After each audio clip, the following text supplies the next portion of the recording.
Again, I hope everybody's had a great holiday season and has not lost their mind already starting 2025, and we're good to go, right? So hopefully we are good. And if you did lose your mind, hopefully we can do some yoga to try to it again, right? That'll be the plan. So I'm trying to get my bearings about myself here.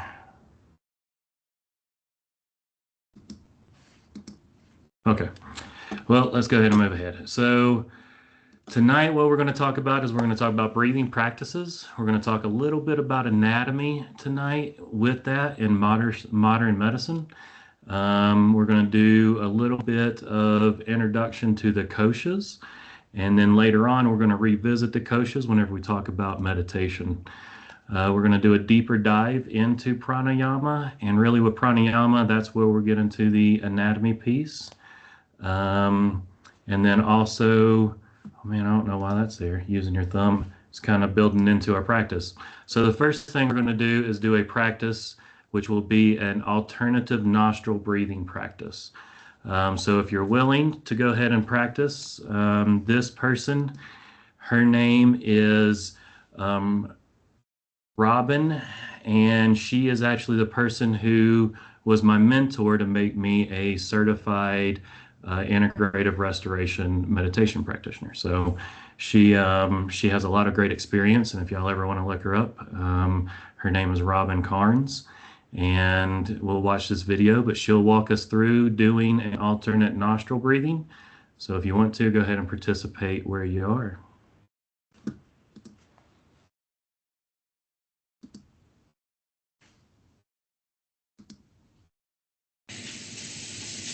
So today we're going to practice alternate nostril breathing. And alternate nostril breathing is really good for calming the nervous system, but also bringing you into an alert state if you have to study or something like that. It helps you focus your attention. So calm and alert. It works both sides of the brain and both sides of the nervous system. I can't figure out why it's not working right now. I want to mute.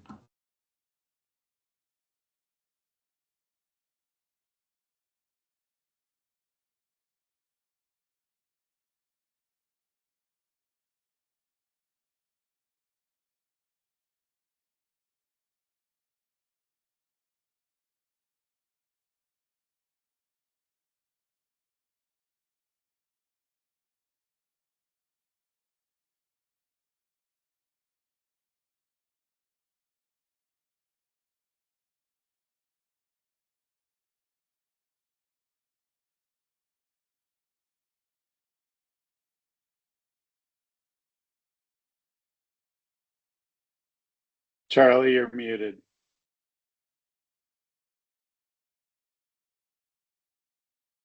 Breathing. An alternate nostril breathing is really good for calming the nervous system. So I had to reboot it here. Let me. Are you using two screens, Charlie?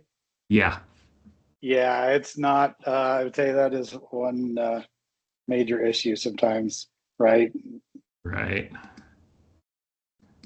All right, here we go. Now let me try it. So today. I can see it. You can see it now. Let's hit play. Today we're going to practice alternate nostril breathing. Let me get my screen set up now over here. Okay. Alternate nostril breathing is really good for calming the nervous system, but also bringing you into an alert state if you have to study or something like that. It helps you focus your attention. So calm and alert. It works both sides of the brain and both sides of the nervous system to make calm and alert.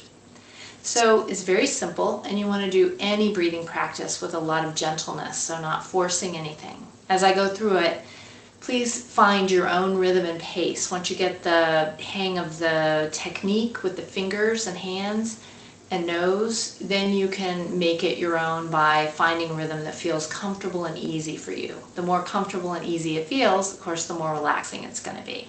So never force anything, and here we go. So first you're going to take your right hand and bring your your pointer finger and your third finger down towards your palm. So it looks like that. That leaves your little finger and your ring finger together and your thumb, okay? So the reason why we use the hand this way, and we're going to use the hand like this to go back and forth to block one nostril and then the other, is that these fingers have acupressure points on them that actually, when you press into the nostril, helps the nostrils open so you get more breath. So there's a reason behind this configuration. However, if you find this cumbersome or awkward or just difficult to do for any reason, you can certainly put your little finger, ring finger, and middle finger down and use your index finger and thumb to do the same thing, okay? It's perfectly fine, whichever one works better for you. All right, so I'm going to demonstrate it with this position. So bringing, again, the little finger and the ring finger together, and the thumb is on the other side, and then the third finger and the index finger are curled in towards your palm. They could touch your palm, or they could just be curled in towards your palm. So once you've got that, that's the hardest part, then you can bring the right hand towards your face, the palm facing you, and I'm going to have you block your left nostril with your ring finger and your little finger, and fully exhale out the right side. Now inhale through the right, block the right, hold both, release the left side, and exhale. Inhale left, block the left, hold both, exhale right. Inhale right, hold both, exhale left. Inhale left, hold both, exhale right, release the right. Inhale right, block the right, release the left, exhale left. Inhale left, block the left, release the right, exhale right. Inhale right, block the right, release the left, exhale left. Inhale left, block the left, release the right, exhale right. Inhale right, block the right, release the left, exhale left. Inhale left, hold both, exhale right, release the right. Inhale right, block the right, release the left, exhale left. Inhale left, block the left, release the right, exhale right. Inhale right, block the right, release the left, exhale left. Inhale left, block the left, release the right, exhale right. Inhale right, block the right, release the left, exhale left. Inhale left, hold both, exhale right, release the right. Inhale right, block the right, release the left, exhale left. Inhale left, block the left, release the right, exhale right. Inhale right, block the right, release the left, exhale left. Inhale left, block the left, release the right, exhale right.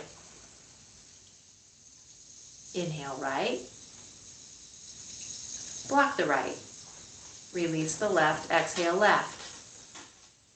Inhale left, hold both, exhale right, release the right. Inhale right, block the right, release the left, exhale left. Inhale left. Block the left. Release the right. Exhale right. Inhale right. Block the right. Release the left. Exhale left.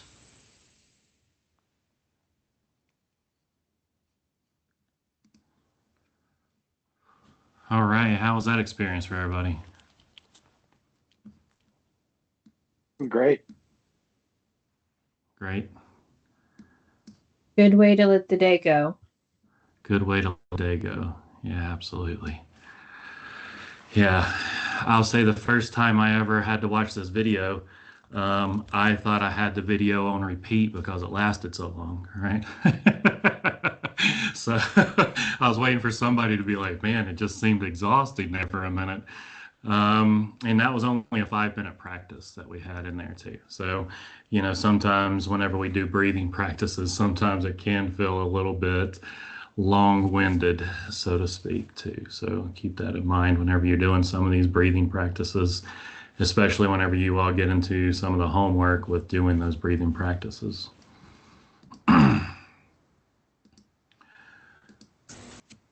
All right, so here on this page, you all will be able to have this. It just kind of walks you through how to talk about it, right? Because now you all moving into teachers, right? It's just more about practicing, but being able to actually walk people through a breathing practice like that.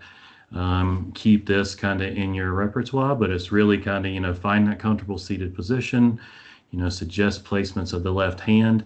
I will say a lot of times I don't bend my 2 fingers down, right? So just another teacher thing would be, you know, that's more unique to me, is I leave these 2 fingers extended and tell people to put them in the middle of their forehead, right? And then they can do it easier that way instead of keeping them tucked in. To me, it's easier, right? But that doesn't mean for everybody it's going to be easier. So some people like the fingers tucked, some people don't even like doing them at all. So, but I'll also say on top of this, whenever we think about this, if you ever want to do a deeper dive into the chakras, yoga, we'll talk about them some, but to really do a deep dive into chakras, I would say get into Reiki, right? That would be another, it's an energy healing process or healing therapy. And it's really more focused on energy, but they really do more of a deeper dive into chakra type of therapy and get into it a whole lot more. Here, we're going to definitely touch on it, but it won't be too much.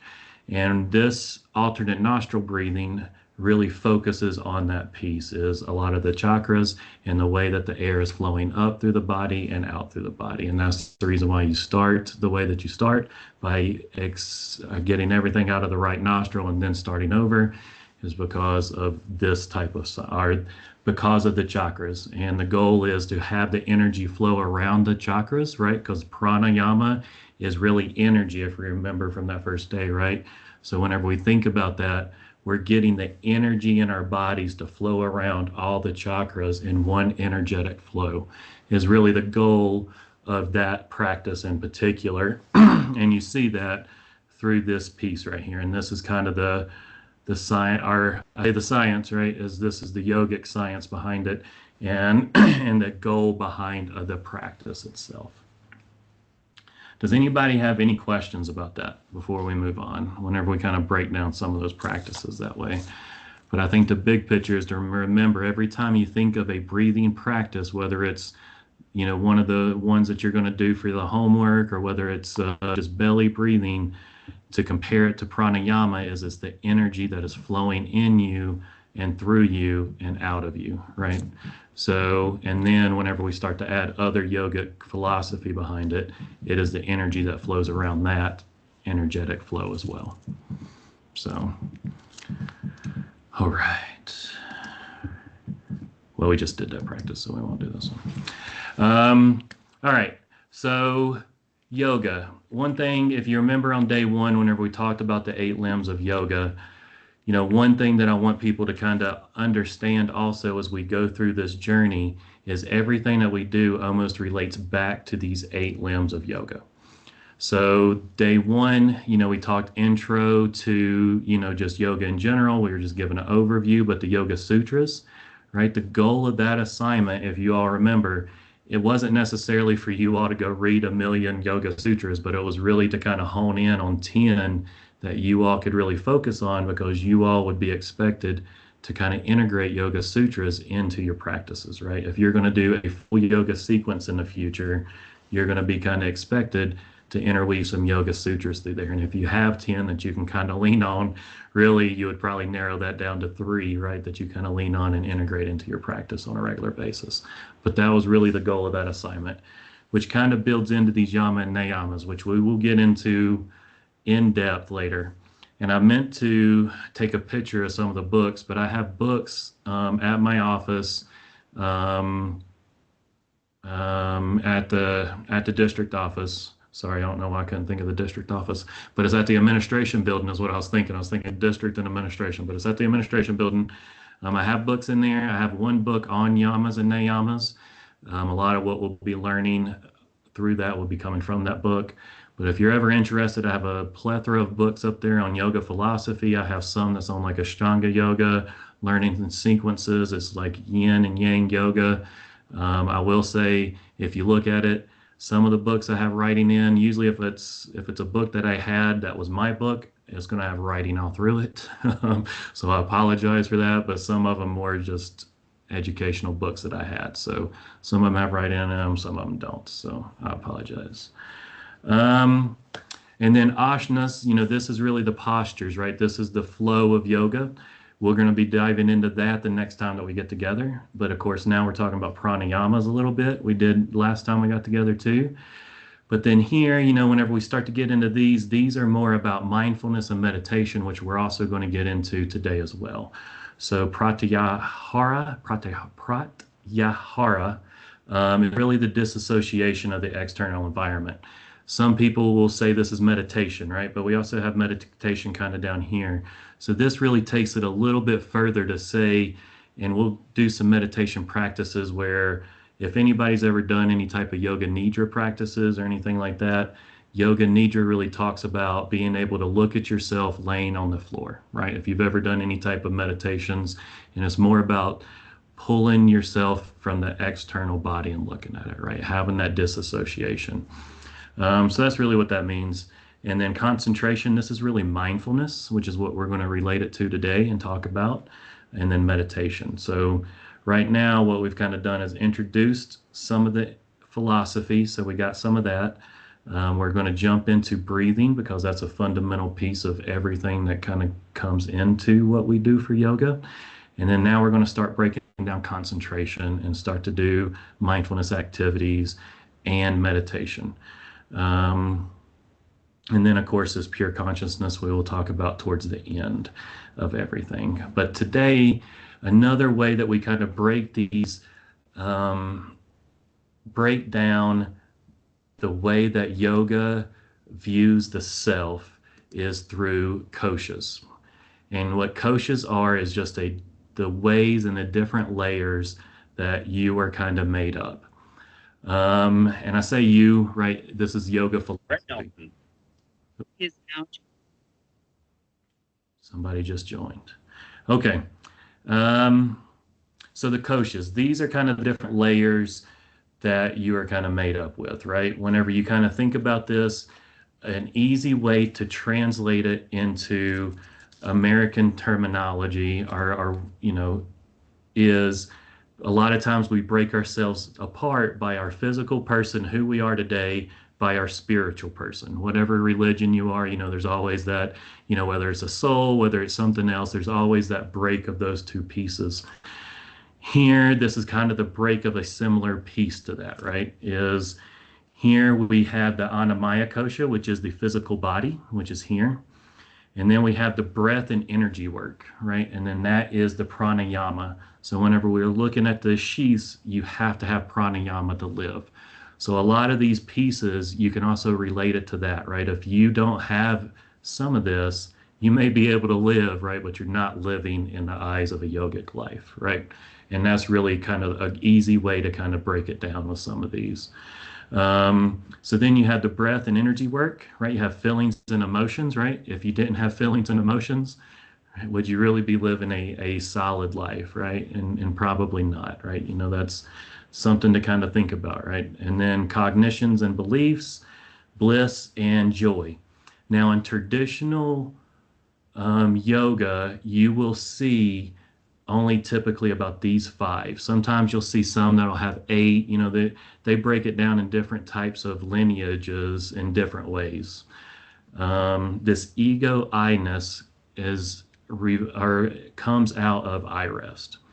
I like this addition, right? Because it's really about adding a layer that you do have this ego, right? You do have this piece inside of you, right? Kind of builds a little bit more onto these cognitions, in my opinion. So I kind of like having this sheath added. So that's the reason why there's a gap between here. Is sometimes most things that you'll see will just be these 5 koshas, which is Annamaya kosha, which is the physical body, Pranayama, Manamaya, oh man, I'm not going to try to say that one, and then Andamaya kosha, right? And then those are the 5 main koshas that you will see made up of the human body. We're going to break these down later in an I-rest practice to where you all will actually be doing an I-rest worksheet and then kind of getting ready for an I-rest practice. So you don't really, you know, you can don't need to write too much of this stuff down because you're really going to break it down at the end of tonight. So the physical body, right, is really just body sensing. So really this is you rotating attention in your body. If you have ever done any type of meditation, a lot of times they bring attention to the body, right? They'll say, hey, notice your body touching the floor, or they'll say things like that. That is getting in tune with your physical body. That is implementing the Annamaya kosha, right? As I am now focusing that attention on my body. Again, that means I'm activating that Annamaya kosha. Does anybody have any questions about that or comments? So that's pretty easy, right? And then I'll also say another time, we'll talk about another module another time, probably around anatomy classes. But a lot of times whenever people start doing rotations through the body, what they're actually doing is if you can touch certain parts of your body and it actually is in your brain associated with that part of your body, right? And there's a whole diagram for it. And the reason why you walk through the body the way that you do, and a lot of times in meditation, is based on that. And then that science really helps you. So a lot of times physical therapists and other folks will sit there and touch people's backs, and then they'll think that they're touching their lower back whenever they're touching their upper back, right? Have y'all ever seen that disconnection in the body? Well, a lot of times this rotation through the body of meditation can help get that association back with their body, right? And a lot of times that disassociation with their body comes from physical trauma, sexual trauma, emotional trauma. If that is ever something you all want to dive into, The Body Keeps the Score is the best book I think that is out there that really kind of explains how the body can keep trauma inwards, and it is held and manifested inside of the physical body. It's a great book if you hadn't read it, but it is a good one to kind of talk about. Let's see. All right. And then what we're here to kind of talk about, right, is this pranayama. So the difference between talking about pranayama as a broad stroke is here, whenever we talk about koshas, we're talking about more about activating that kosha, right? So now we're activating our breath work. So whenever we're thinking about that, that's whenever people are saying, now focus on your breath, right? Focus on the air coming in through your nostrils, through the back of your, mouth, all the way down through your lungs, right? And back out, and all the muscles in between, and those types of things. So that's really kind of the main purpose of this kosha, is we are activating that pranayama kosha. And then what we're going to do later is we are definitely going to talk about feelings and emotions, right? And one thing that meditation does, and we'll talk a little bit about the differences between meditation and mindfulness, is meditation, you're actually going to bring up feelings and emotions, right? So you're going to feel something that you're wanting to work on, whether it's anger. And then what we're going to do is we're going to ask you to sense the other side of that, right? Whatever the opposite of anger is for you. And then you're going to write those things down, and then we're going to ask you to go back and forth between those feelings. And then we're going to ask you to feel both those feelings at the same time, right? And we're going to kind of get into this place to where a kosha, right? Just like we try to teach people sometimes is the emotion is not you, right? The feeling is not you. It is a piece of you. And that is another way of kind of relating it to modern times, right? Is we're going to tell people, or that's the goal of meditation, is putting that separation between you and these different sheaths as well. So again, now we're kind of getting at that point, and now we're going to name those emotions and we're going to kind of point to it.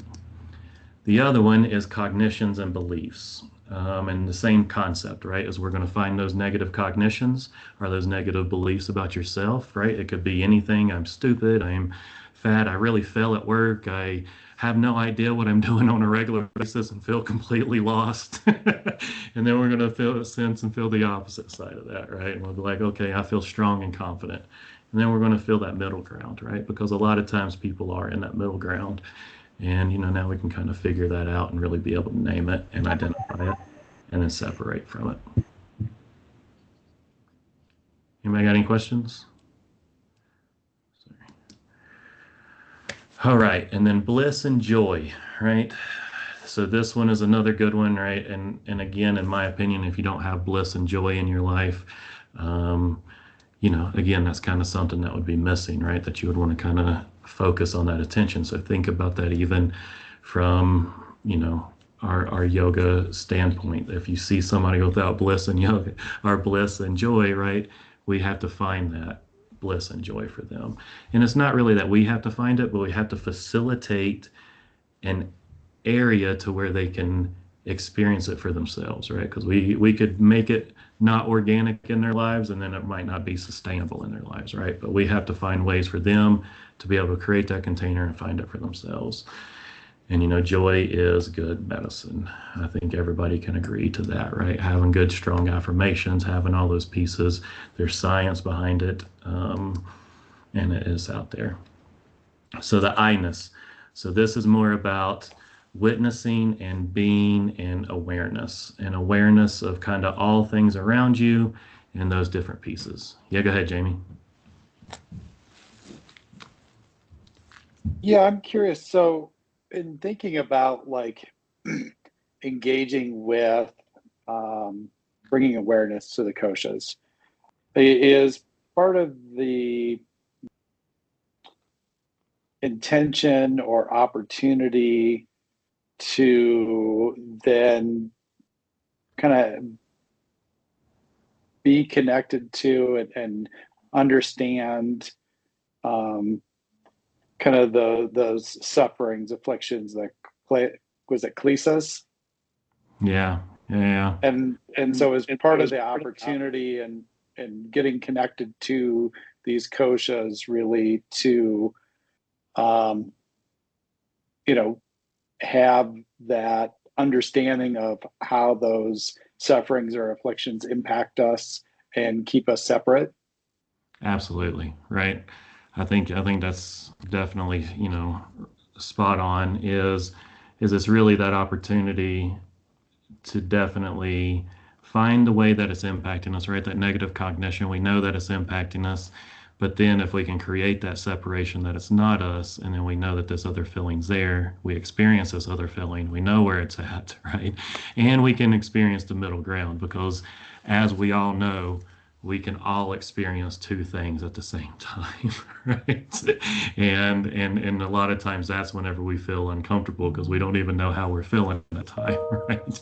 So, I think that's a great way to kind of think about it as well. Okay. Yeah, I was just kind of curious. It seemed like there was a connection there. Yeah, I mean, really, we could probably connect these to a lot of different things, right? We can definitely connect this to cognitive behavioral therapy, right? This is definitely a strong piece behind all of this. And, it's just funny to me how we see these things that were created, thousands and thousands of years ago and evolved over time. And then, somebody in now put some research behind it and then called it something different, right? So, but then they make money off of it, so who's really the dummy? Me over here complaining, or these people making millions of dollars like Beck and all these people for creating something that was really there and they just packaged it in a different way? So, I think really, thinking also too about how this applies to modern days, right? And even with our kids, right, we see them get wrapped up so much in their emotions that, they can't separate it, right? I am mad, right? I am the mad, right? I am all those things, right? I am the angry. And it's so hard for them to do it, right? Or they're worthless or whatever it is, right? So I think it's so easy for us to be able to do or compare this to modern day. So we'll break down this I-ness a little bit later whenever we do the I rest, because I think that's where you'll really be able to see it come to life there. So let's see, any other questions about the koshas? We will, just like the 8 limbs of yoga, revisit the koshas pretty frequently. Those will probably be the 2 things that y'all will probably get tired of me saying over and over and over again and kind of going back to and kind of reverting it back to. But I think it's important because every time you set up a sequence for whoever, you should really be thinking about all these things, right? The 8 limbs of yoga, you should incorporate in almost every sequence that you do, while also, incorporating the koshas as well and kind of thinking about those different pieces and also, trying to figure out how to do that as well. Oh man, let's see. So pranayama deeper dive. So let's see, we already kind of did what is pranayama, right? So pranayama kosha is really the second of the 5 layers or 6 layers, and really breaking it down for the Sanskrit, right, is really just life and breath is really what it breaks down to, right? Is really life, or the origins of life and energy, right? And without breath, I think we all know, right? You can't live. That's one of the most fundamental things that you need besides, a beating heart probably, right? Those are probably the 2 most fundamental things that you need. And that's really what it relates to in modern days. And then really whenever we start breaking down and comparing it to the 8 limbs of yoga and kind of where it fits in is pranayama, but then we start to really build into mindfulness, right? And as we start to really build into mindfulness, we have to start thinking about, right, like our breath. Why do we always focus on our breath whenever we do a mindfulness thing, right? It's always one of the things that people do. And then also we start to break down into meditation, right? Because they're all kind of tied together. And these are kind of the beginning phases of really starting to begin your own yoga practices, right? A lot of times people get into yoga based on the postures, but there's so much more depth and everything to yoga that a lot of times people don't understand. And that's another reason for the way that we're breaking this down, is we're going to understand this from the fundamental piece before we get into the movement of yoga. But I will say, most people, 90% of people get into yoga through the movement-based piece of it, and then they get the philosophy. But, we're in a teaching class, so it's a little bit different. Okay, so pranayama sources and impacts. So sources of prana, right? Breath, food, air, stimuli, thoughts, self-generated, right? So, whenever you think of prana doesn't have to only be breath, even though we tend to focus on it as breath. Because if you remember, really that definition is more about energy, right? So what gives you energy as well can also be prana. So if you love woodworking, right, that could also be your prana, right? That's another reason why, a lot of times yoga is so much more than everything else, right? Is if you're focused on that being your energy source and that's what you need to rejuvenate, then you're going to go find that energy source, right? And effects of prana on the body, and this is, science. I got some references at the end of the presentation today. If y'all are research nerds, you can definitely dive into some of those things. But really, what does focusing on the breath, because really whenever you also have to relate yoga to modern medicine, you also have to think about how you have to look that research up, right? So I will say a lot of my time spent doing a lot of my research projects as a yoga therapist was spent trying to find ways in modern medicine that I could find the research that I needed to support all the things that I needed, right? So whenever you think about those things, right, you're focused on breath retention, right? That'll be a research item that you would look up, not necessarily pranayama, right? You would look up breath retention and people holding their breaths, right? Things like that. But you look those things up, and then what happens, right? Increased neuroplasticity, GABA releases, activity in the frontal brain, absorption of oxygen, and also, removing of obstacle flows to the whatever word that is, right? But the brain, and also the heart. And really what happens is whenever we increase oxygen into our blood, right, that just helps our brain function better, and it also helps our heart function better. So all in all, it is going to help us overall health and recovery so much better whenever we focus on breath. There's a lot of research, if you look into it, is breath work leading up to surgeries and after surgeries, and how that breath work impacts their recovery. And it's amazing just to see people not even having to work out and do all these other pre-workout things to get prepared for their surgeries, but just focused on breath and how powerful that can be if you can't move before a surgery. But then we have to also think about the respiratory system. I know last time we talked about the diaphragm, so we'll be incorporating anatomy through here, but in modern medicine, and we start to think about how are we going to compare things to modern medicine, or how are we going to go find the research whenever I'm really trying to find something that can help that is a yoga technique.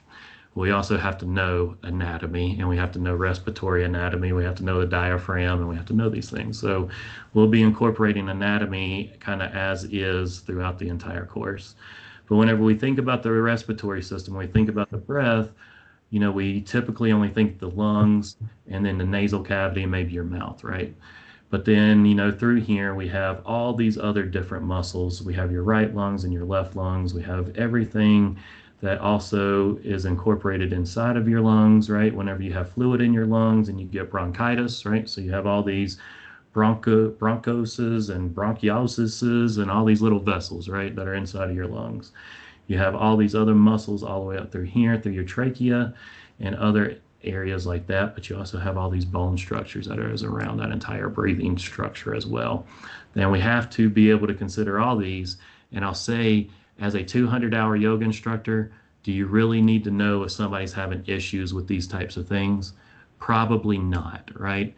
However, if you're seeing somebody struggle with their breathing, you could also see that you need to step in and tell them not to do these breathing exercises, right?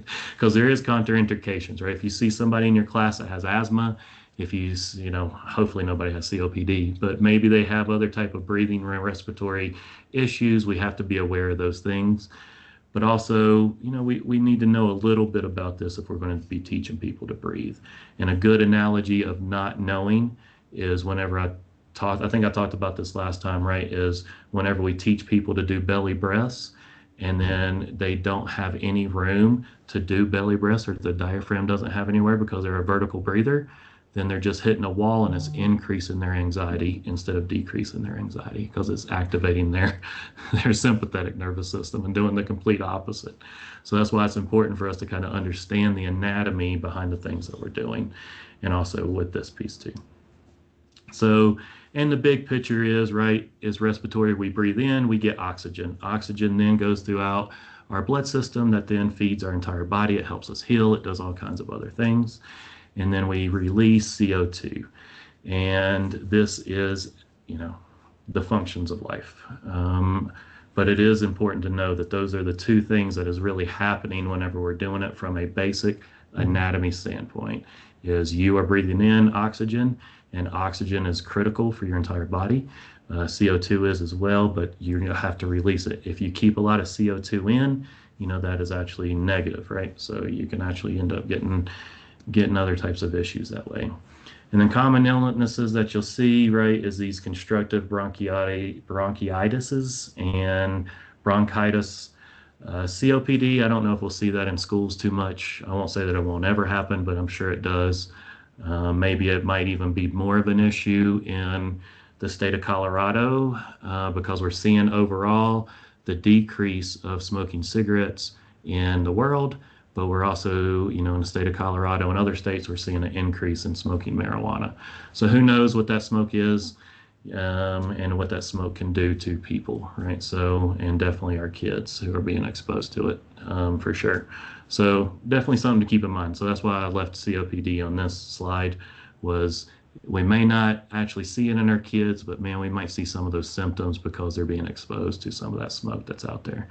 Vape smoke, same thing, right? Who knows how much that is doing damage and different things like that. So keep it in mind. I don't know if there's anything else. What do you all see in schools right now as far as that goes that might be problematic, or other types of illnesses to watch out for with our kids whenever doing breathing practices?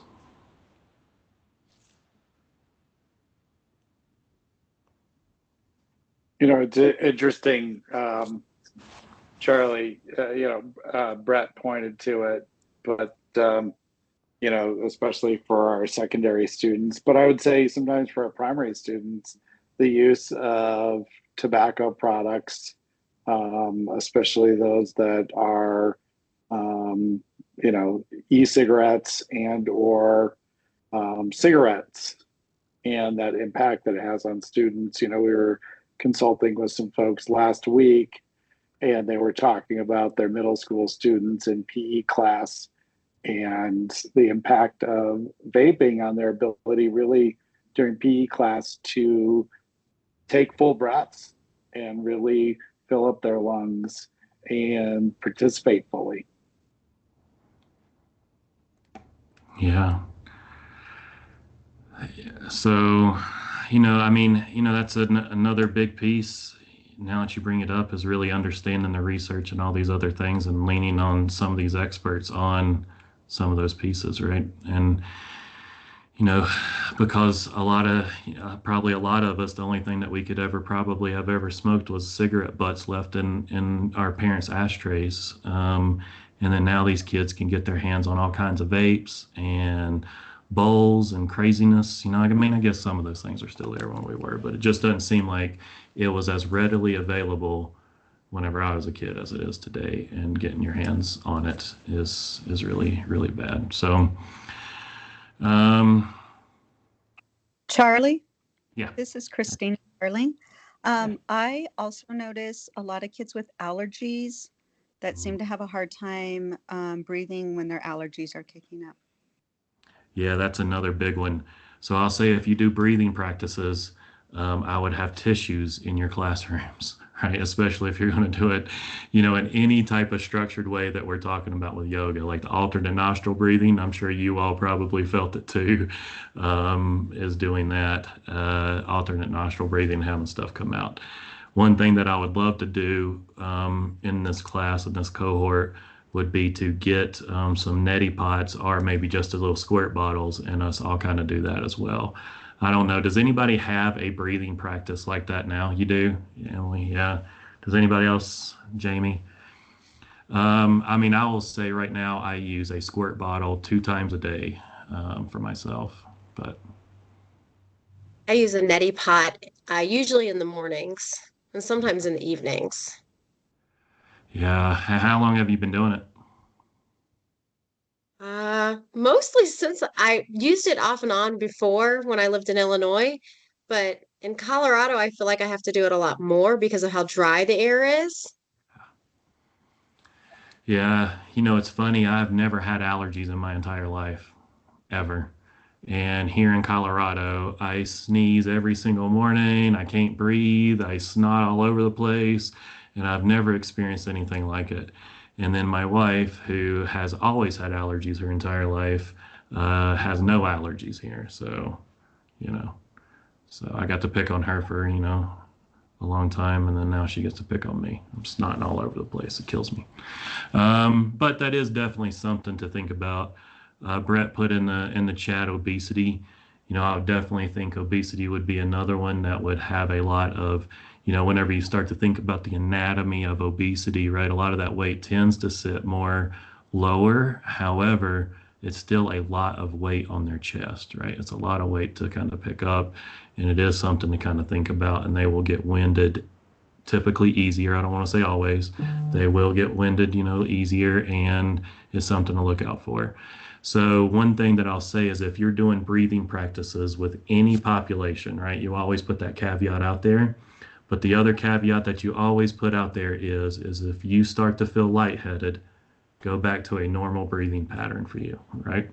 And that, no matter what, and typically I usually say it at the beginning. Sometimes I forget, but if I start to notice somebody kind of maybe flaring up with some heavy breathing, maybe even some sweating, right? Then I might kind of back off of the breathing exercises and then maybe reiterate that. But those would be the signs to look out for, right? Is these are the diseases, but the kind of signs to look out for would be like sweating. Sometimes they can still be keeping up with some of the breathing activities, but they might be sweating profusely. They might sweat just because it's a normal thing to, you do a 5-minute breathing, activity of doing something active. It could cause sweating. I don't want to make it sound like it, but there's a difference between sweating from doing some heavy breathing for 5 minutes and sweating like you're about to pass out. So hopefully you can kind of tell the difference between those. They'd probably be very red, very, maybe even their eyesight might kind of go glaring over to the side, right? Things like that. Those would kind of be some of the things and signs to look out for. But definitely always give people permission to go back to their normal breath and allow that to happen. All right. Let's see. Respiratory system in yoga, right? So we tend to always call it pranayama, but that is the life force. But you can see this guy, you can see his entire diaphragm, right? Isn't that crazy for some people who can kind of do things like this? It always blows my mind, but you can kind of see the anatomy of it and through the respiratory system. Poses, right? There's different poses. You all will be learning some of those whenever you do the breathing homework, right? Because there'll be a cat-cow pose that will be in there that you'll be doing, and different poses like that. We distinctly pick poses sometimes to activate pranayama in your energy, right?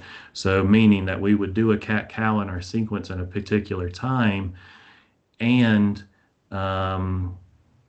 increase the breath, right? So a cat-cow would be a good example is some people like to do cat-cows at the beginning, but some people might revert back to it in the middle of a heavy practice because now you may have done some very intense poses in a row and people may be losing their breath. So a cat-cow may be something that you incorporate back into it to help you or help them get their breath caught back up and focus back on the breath, right? So that's another way to start thinking about some of the things that we're talking about as we kind of move forward. I know we're not really on sequencing yet, but that is kind of the goal of what we're starting to think about is, okay, now I know I need breathing practices, and yoga should always have a flow of prana through it because it is, one of the koshas.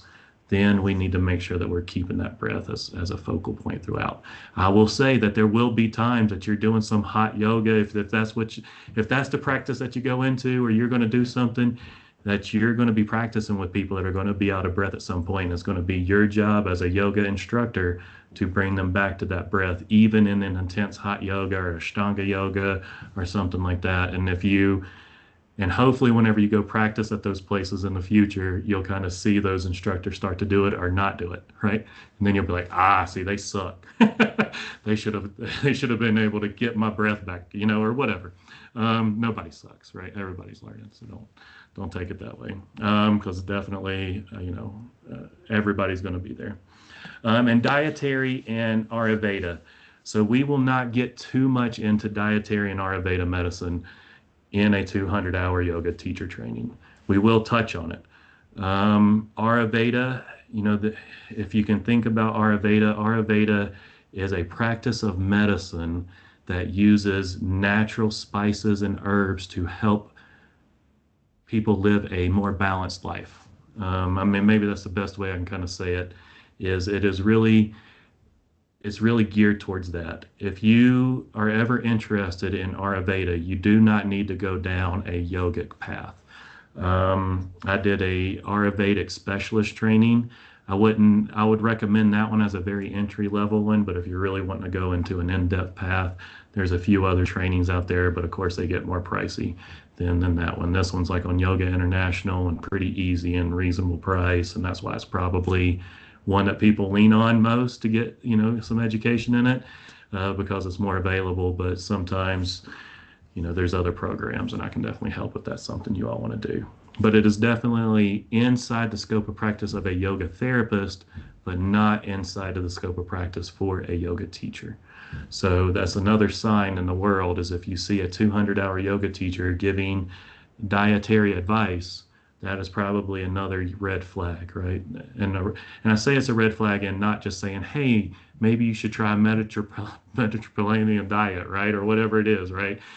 I'm talking like, they're like, hey, you should really be eating this because this will help you do X, Y, and Z. I would look out for those types of cautious areas in the field, right? Because you can definitely see that in the field sometimes. And a lot of times it's geared towards payment, right? You'll see that they're gearing you towards some type of supplement or some type of package deal that they're paying for. It's in the field. Be on the lookout for it. These are some of the practices.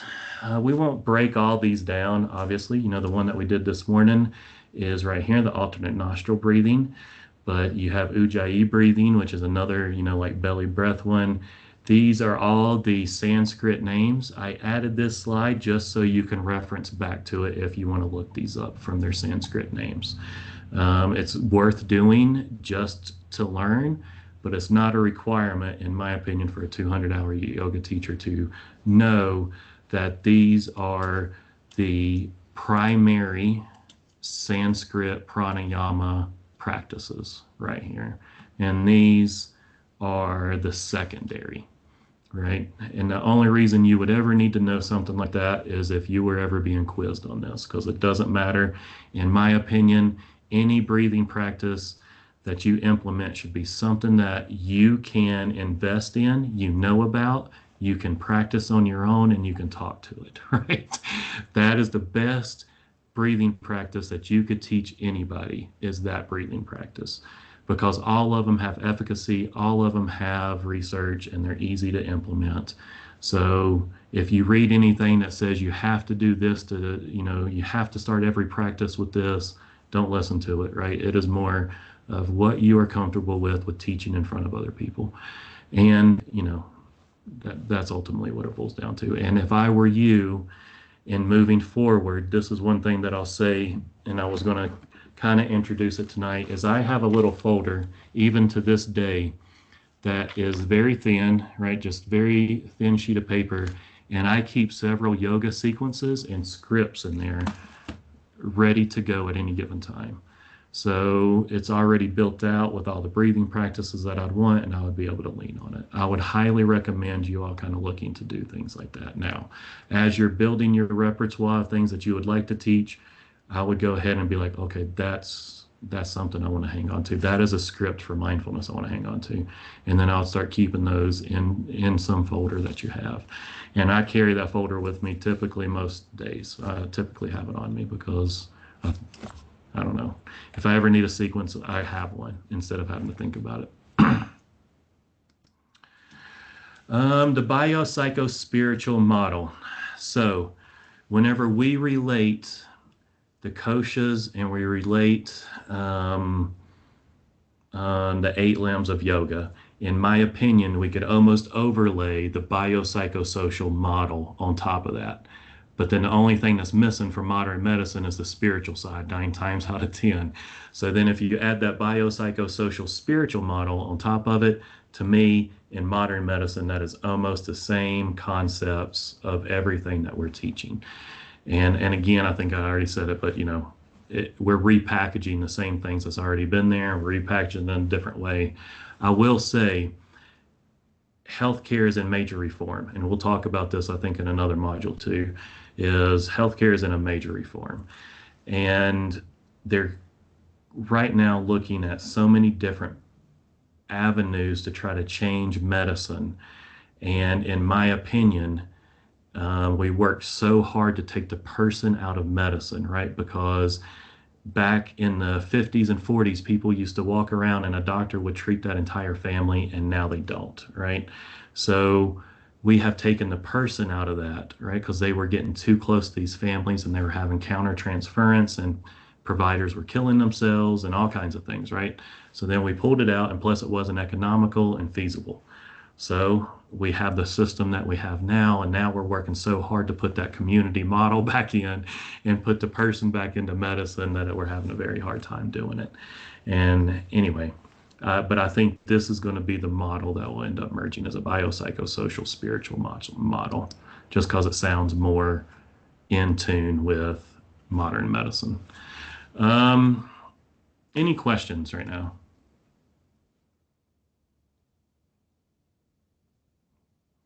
All right, well then let's take a 15-minute break. So we'll be back at, let's just be back at 5:30, so a little bit more than 15 minutes.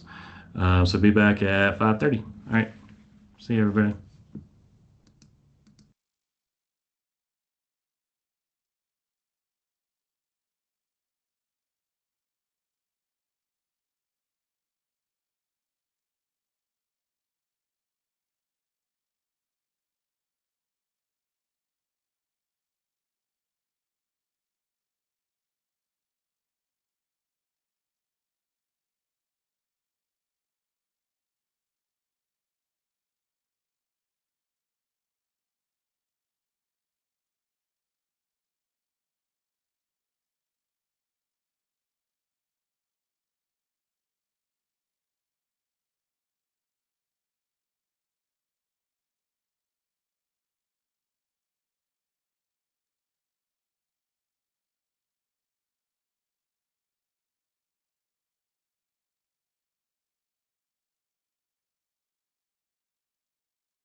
All right.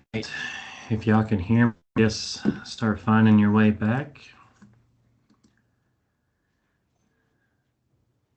And then we're going to begin to go ahead and jump into mindfulness. So I think I may have mentioned this whenever we got together the first time too, was mindfulness. Well, yoga itself is a multi-billion dollar a year industry, right? Like it is very huge. There's a huge market, the entire 9 yards, right? And I think it's only going to get bigger as they start to look at yoga for reimbursement and things like that. Like it's, it's a good time to kind of be getting into the field. Mindfulness is another multi-billion dollar a year industry, and mindfulness doesn't even have anything, right? So it still blows my mind, right? At least with yoga, I can be like, oh man, I can justify yoga mats and all these other things that you're buying, but man, I don't understand how mindfulness is $1 billion a year business. But you can slap mindfulness on something and then start selling it. I say that facetious, but it's true, right? As mindfulness is such a huge business right now. But whenever we think about mindfulness, I usually always put a definition up, and it's usually John Kabat-Zinn. If people are not familiar with John Kabat-Zinn, he is what people kind of view as the modern researcher behind mindfulness, and the reason why it's kind of blown up as much as it has is he developed a program called mindfulness-based stress reduction, and that program is the gold standard for learning mindfulness and kind of being out there. So if you really want to dive deep into it, they just moved the program from, I can't remember where, I want to say it was in Boston, out to Brown University. I say they just did it. I want to say that was like 5, maybe even longer years ago now. And now it's out there. But to get into a mindfulness-based stress reduction program, you're going to end up paying $10,000 to $15,000 to just get through the program. And I just don't know if that's worth it, right? So then you can look at some of these other programs and then find out if those are worth it because they're more available and cost effective and those types of things. I did mindfulness-based stress reduction through Vanderbilt. They have a program. So another idea is to maybe find, other universities that might be equivalent to something like that. But he defines mindfulness as paying attention to the present moment with intention, while letting go of judgment as if your life depends on it, right? So really just letting go of judgment. So if you had to really think of what mindfulness is it's really being in the present moment, right? I don't necessarily feel like you have to let go of judgment, but it's more about bringing judgment into awareness, right? Like, oh man, I'm judging that. How can I let that go, right? So to me, it's more about the acknowledgement than it is the judgment, letting go of the judgment itself. But that's kind of a good definition. And whenever we think about mindfulness, there are so many theories out there on mindfulness, right? We could probably put a lot of them on a dartboard and just start throwing darts and find one theory that is, has deep research, has roots in some type of, ancient practice and all kinds of things. We could easily do something like that. But the bigger thing that I want people to understand is mindfulness is $1 billion a year business. I'm saying that because there is so much out there nowadays that is unique to mindfulness. It is all over the place. And literally, NFL and major league teams are buying mindfulness and meditation coaches to be there at facilities, right? Like that is huge to think about, that there is dedicated full-time people in this world to do mindfulness with people, right? So, it is another growing field. It is huge. It's not going anywhere. It is a buzzword. For a better choice of words, it's a buzzword. I hate to use that with mindfulness, but I think it is a great practice and it makes a lot of sense. But one thing that I always feel like we have to talk about is there's a formal practice and an informal practice to mindfulness. And typically a formal practice leads to your informal use of mindfulness, right? Because informal use of mindfulness is more in the moment, right? It kind of happens on autopilot more than it does anything else. So without a formal practice, you will probably never really have that informal ability to recall mindfulness. But here, we're sitting in stillness, bringing attention to internal stimuli, mindful walking, eating, doing body scans, awareness of sounds and breath. There is people who do sound gardens or sound meditations. I will say, for me, I hate them. But I will say, if you find a true sound practitioner, what they do is, and this is kind of the difference between a sound practitioner and a forest bathing, yeah, right, like all those different things. But with the sounds, is typically they're doing vibrations, right? And that's really the idea of these sound baths and things like that. If you go to a true sound practitioner, what they do is they find the right vibrations for your body, and that's the only vibrations that they work on, right? And then whenever a lot of these other ones, they do all different kinds of sounds and vibrations, which, can be overwhelming. And to me, it's overwhelming. And I get that other people, like it, so I don't want to take anything away from that experience by any means. But for me, it can be overwhelming with all the different sounds and vibrations and everything that they're doing all at the same time. So if you are that person, or if you're thinking about children, or you're thinking about the practical use of sound meditation, find a sound practitioner that would focus on vibrations that only that particular child, maybe with some type of sensory disorder, would appreciate. And that's really where a lot of the research and efficacy comes from in sound and meditation. So I just wanted to add that piece in there. But it is very much a mindfulness activity, right? Typically, a formal practice is led by another person or yourself. The informal practice is really just bringing full attention and unfolding the experience as it kind of happens, right? So it's kind of that informal practice. It's kind of that you've done a formal practice so much that it's almost become second nature, and it's just kind of happening in the moment as you're going through. Another thing that I like to say here is tools in a tool shed never built a house, right? So if you keep your tools in a tool shed and that tool shed only, and you're never practicing them, you will never be able to build that house. So, it's just something to think about. You have to have that formal practice to implement anything in an ongoing, unconscious type of way into your life.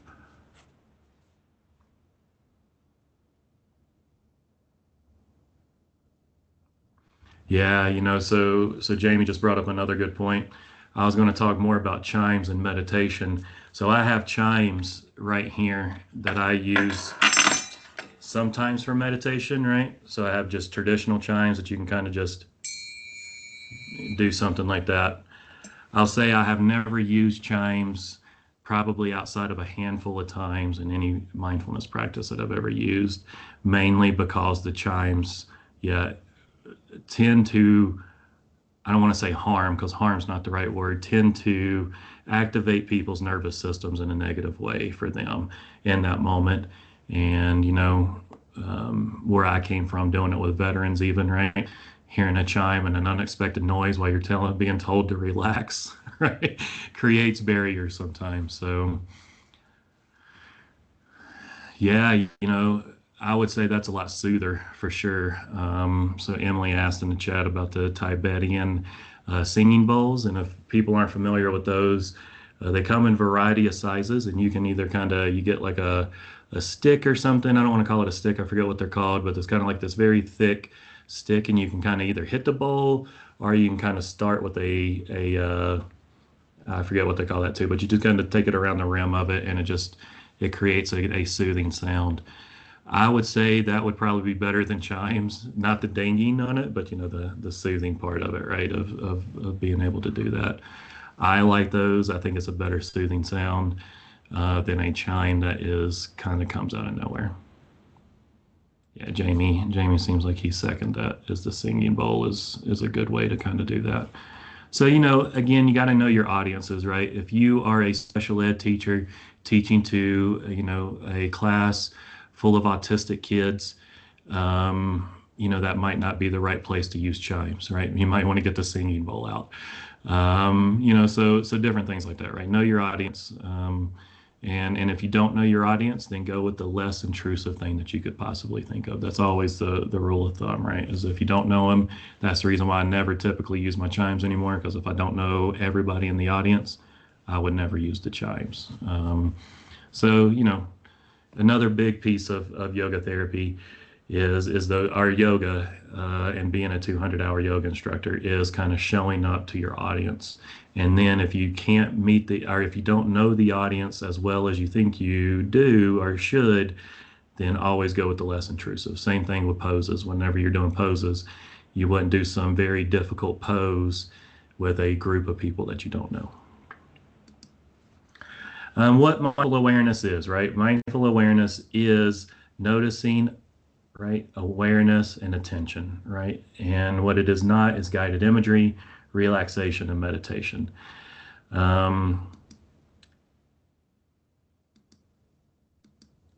This is weird. Let me get through this. So mindful awareness really equals presence. So the goal of having a formal mindfulness practice or a yoga practice is so that you can really be more present in your day-to-day life, right? And then that's another way to counteract the religious conversations, right? Is yoga helps all these other aspects of life that's going to help you be present because you're working out, right? The asanas, the sequences that you're going to be doing. But more importantly, it's slowing down the mind and it's doing the things that you need it to. Has nothing to do with religious practice unless you choose to bring that into your yoga, right? That's your choice on that, not somebody else's. So here it just kind of talks about, how might you be able to do this and how might this be able to support it. So if you really had that full-on practice, then it would hopefully deepen your presence, right? Improve focus, enhance listening, increase self-awareness, which I think is a big one. And what I think whenever I think of increasing mindfulness in this, right, is we're already aware of everything else around us, right? We know where we got to be, how we got to be there, everything we got to do. And we forget about that self-awareness and self-care whenever we're at that point. And it comes back and kicks us in the butt at the most inopportune times whenever we're not taking care of it, right? And that's just how it works, right? Which then brings into improved self-management, right? Because if you're more self-aware, you're going to be able to better manage yourself in those types of moments. But better regulated emotions, bring awareness of thoughts, right? Sense energy and physical sensations, support creativity. I think there's a whole plethora of research that shows arts and mindfulness, right? I think if there's any art therapists in the room, they'd probably be, on the edge of their seat right now talking about it, right? As art and all of that is a huge, big piece of that. So I think that is pretty cool as well to be able to compromise or be able to build that.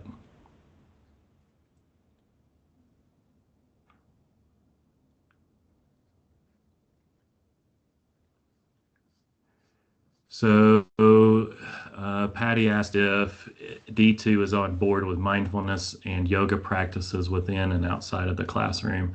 And I would say absolutely. She put it in there for Jamie. Jamie might have more institutional knowledge, but I would say this administration is definitely on board this superintendent and folks is definitely, this ELT is on board with student and staff wellness activities and being able to implement it in a safe and reasonable way. Charlie, I'll chime in there really quickly. Just that what I would say about that is what you've already been teaching the last two sessions. Fundamentally, the practice of yoga is not about a religious practice, and inevitably those things may come up for students. I was just reflecting. I thought it'd be a really cool class, obviously not in a public education setting, but a comparative religions class through yoga, and be able to bring students with all sorts of different religious and spiritual perspectives into conversations to find commonalities and crossovers as they engage in the practice of yoga. But fundamentally, it's really not, obviously we want students to be well and we want them to be connected to their mind and body. And when we think about that as a protective factor against things like violence towards self or others, That's right. substance use or substance abuse, but also just overall academic growth and academic capacity. We think about mindfulness and yoga and the opportunity to fully engage our students in becoming the most effective learners they can be, but also kind of the most effective people they can be. I don't see that that's an issue at all. Our superintendent has been very direct in saying, we talk about social and emotional learning in our district. It's not an issue. It's not something that we're going to shy away from. And mindfulness practice and yoga practices go hand in hand with effective social and emotional learning. Yeah. Yeah, that was probably more well said than what I would have said or what I was saying for sure. But I didn't even think of it from the religious standpoint of things. So that was another twist that I wasn't even thinking, and we were even just talking about it. It was the religion aspect of this getting brought up, because mindfulness tends to also be related to Buddhism, right? And then it's yoga tends to be related to Hinduism and maybe Buddhism. All of them kind of intertwine. And to Jamie's point, I think it would be a very rich class if we had a lot of experts in all those different places to where we could see all the crossover as we were kind of doing it.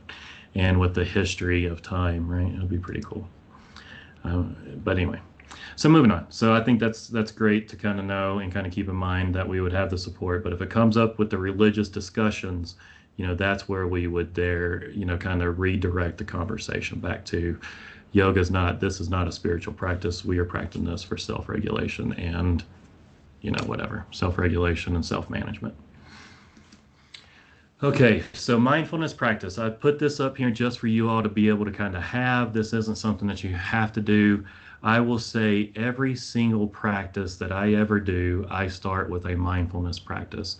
But I start with it typically this way and this is even, I'm a mental health therapist as well, even my mental health therapy is this way, we do our pleasantries, we introduce each other, but then I also tell them what we're about to cover in that particular session. So if it's CBT, if it's EMDR, whatever it is, we typically have an agenda kind of going into it. I give them that agenda, and then we do the mindfulness activity. I say, before we unpack that entire agenda, do you mind that we kind of regulate so you can kind of regulate before we get on that? I don't say it that way, but kind of say it. That's the goal, is that they kind of get that seed planted, and then they can kind of regulate, and then we can have a fruitful conversation, is the science behind it. But I just typically say, hey, do you mind if we do a mindfulness activity before we start? And sometimes I keep it this short. Sometimes I make it 5 minutes. Sometimes I drag it out to be longer, depending on people. If I'm dealing with somebody with ADHD, right, this is probably about the attention span that they're going to have, right? So it's about a 30-minute to a minute type of mindfulness activity.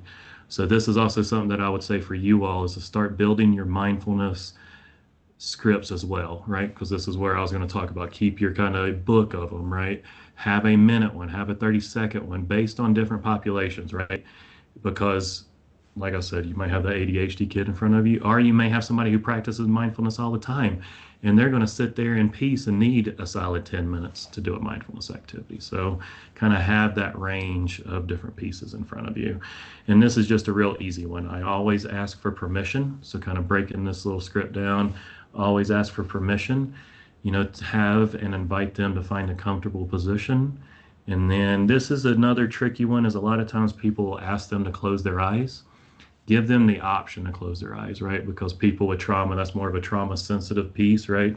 Not only is asking permission at the beginning a trauma sensitive piece, but inviting them to either just lower their gaze or close their eyes, because people with trauma may not want to be in a room with that.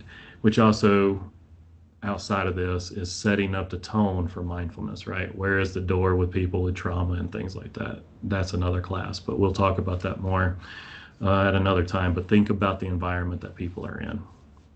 And then you kind of pull them in to start talking about their breath, right? Real easy type of thing, right? Start noticing your breath. And then real easy to say, notice your chest rise, notice your belly fall, however you would want to use those languages. And then even if your attention wanders, notice where it went, right? And then pull it back to your breath. It's okay. Let your mind wander. And then gently bring in attention back to your breath, allow for the pauses, and then, bring the practice to a close, and then check in with them. What did you notice? How did that go?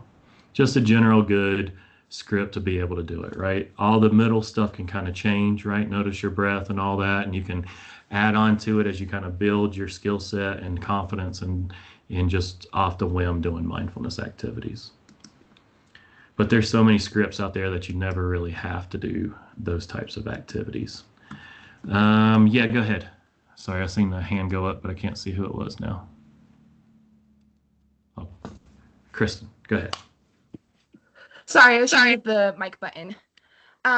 When I was listening to you do the, how you would work through those steps for a mindfulness practice, I don't know if you have heard of the Headspace app. Yeah, absolutely. And it does a lot of those guided practices for breathing. And if you get distracted, come back to the breath and all those great things. I've been using it since college. And the really awesome thing about it is that teachers can get a membership for free just using their teacher email. But I didn't know how you felt about the app and your thought process on it. I had no idea that teachers got it for free. I know that therapists did, but I had no idea that teachers did as well. So, I think that is a great resource, and a resource we should be pumping out to all of our teachers if they didn't know it, and well, staff in general, if they know that, because I agree with you. I think it's a great app. I would support it 110%. I think it's really great. My son loves it. Yeah, it has kid apps. I think it has a whole variety of things where you could, and then even talking about finding a minute, right? If it's your kid who may not have as good of attention span as you, it may be that they have minute long ones and things like that. It was called Headspace. Yes, if you type in Headspace for teachers in Google or whatever you use, it will take you to that page for you to set it up as a teacher, and it's free. And it does have a lot of different, I guess, sessions, you could say, that for our students. It has test anxiety. It has being focused and being in the moment for, I don't remember some of them, but a lot of it is school oriented. I used it a lot in college because I was talking about moving away from home for the first time, or learning how to handle a big exam or final exams in your first year of college. So I was just hoping that maybe it would be a good resource. No, I think that's a great resource, and I think we'll need to add that to kind of to our syllabus whenever we finally get that. One thing that I just thought of, and I thought of it on break, was, Jamie was talking to me, and then of course Danielle kind of started off saying that, some of the assignments was kind of hard to find. That wasn't her words, that was my words. But then Jamie, me and him talked about it too, was more that people are used to having a syllabus in front of them. And part of what we're doing for everybody is we're building that syllabus this year, right? So that we can continue these trainings ongoing. So what stays and what kind of goes in the syllabus, what comes out of the syllabus, maybe things that once we do some feedback on courses that we completely scrap all together and rebuild. So that's part of the reason why you don't have a solid syllabus on different things like that. Anyway, I wanted to add that, but also with Headspace, I feel like this is something that we could have on there as a resource that people have to sign up for to get into the yoga course in the future in general, because one thing that you all are going to have to do over the next, not until we meet again, is to do a yoga nidra practice for 5 solid straight days, right? Each day, and pick the same time. That is going to be one of the homework practices, and Headspace would be able to probably get you those scripts pretty easy. I know you can probably get them off YouTube and other things, but I feel like Headspace would be probably way better. So I'll start looking more into that, and thank you for bringing that up, Kristen. That was great. Now let me ask you all, what is the difference, in your opinion, between mindfulness and meditation?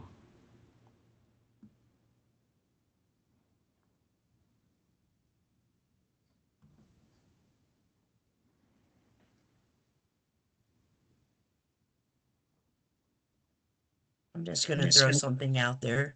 I hate silence. No, you're Um, good. just looking at the pictures, meditation looks like you're not thinking of anything. Like there's nothing there. And mindfulness looks like everything is in where it's supposed to be. Yeah, I would say absolutely is, mindfulness, typically mindfulness is you're trying to view the present moment in your mind without any judgment coming in, right? You're almost forcing the judgment out. Whereas, yeah, meditation, you're not really forcing anything out, right? You're kind of taking in the world as it is, good, bad, ugly, or in between. It doesn't really matter. And you're going to face that world no matter what. And then let me read the chat here. Is mindfulness can bring an awareness to your environment? Yeah, right. Same thing. Whereas in meditation, and also in meditation, you tend to focus meditation more, right? So meditation is something that you tend to be more geared towards doing, and things like that. So, but another thing that I'll take a step further. Oh, go ahead, Emily.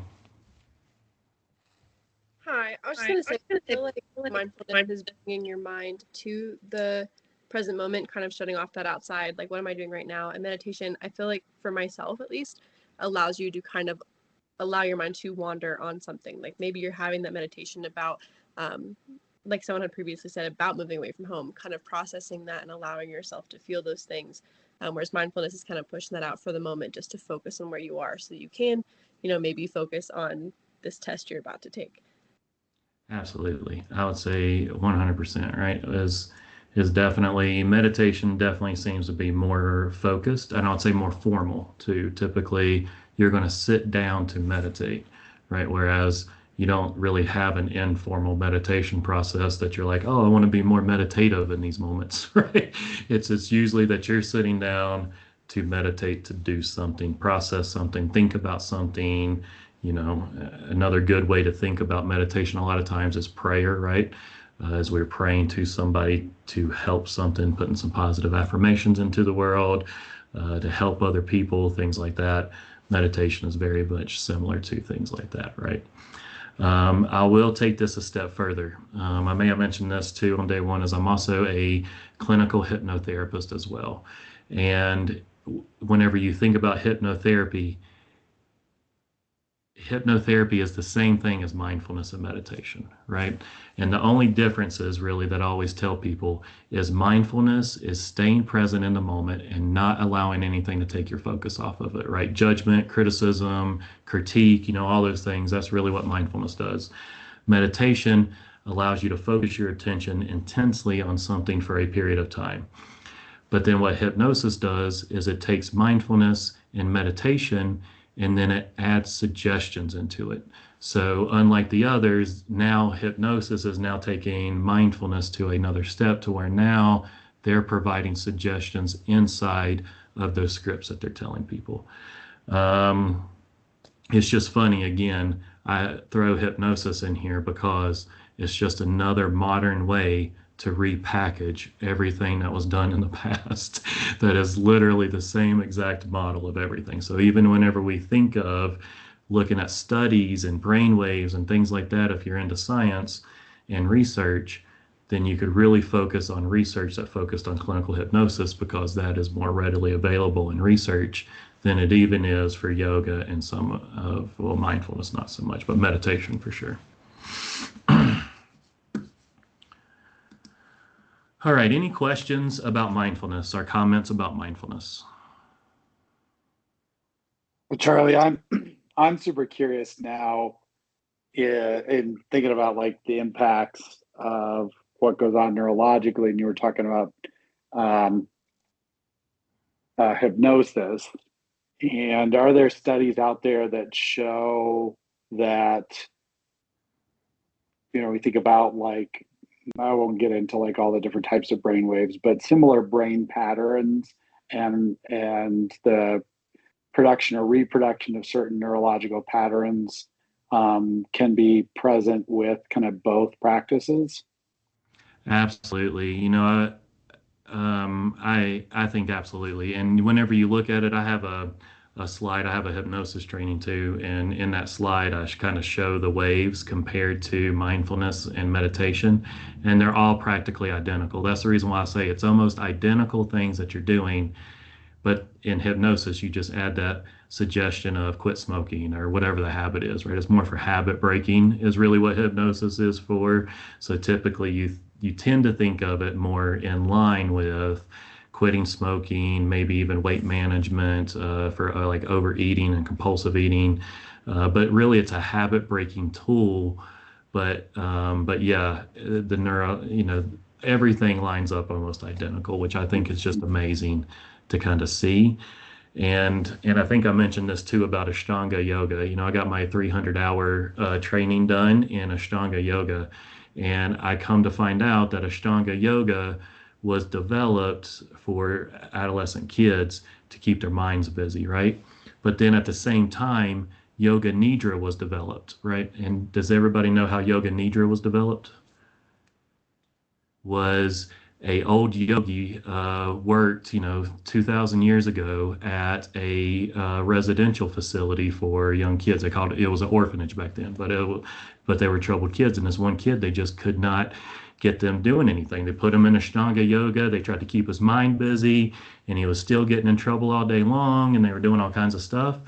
So then this one of the professors went into his bedroom at night, which sounds kind of creepy, but then he started basically reading a script to him every single night of the behaviors that he wanted to see the next day. So every single night he went in there, every single night, and then started to see his behavior gradually change over time. So anyway, to say all that, to say it very much impacts us, the same brain waves. I'll also say the same things with Yoga Nidra play into EMDR. So you could really mix meditation with EMDR and get the same results, and then send people home to do that. And they don't even need to come in to really process things. And I think that's another good modern analogy of what happens a lot of times in processing those things in a Yoga Nidra hypnotic state. Whenever your brain waves are that way, is it's almost replicating your REM sleep at night, right? Not to get too much into the sciencey side of all this, right?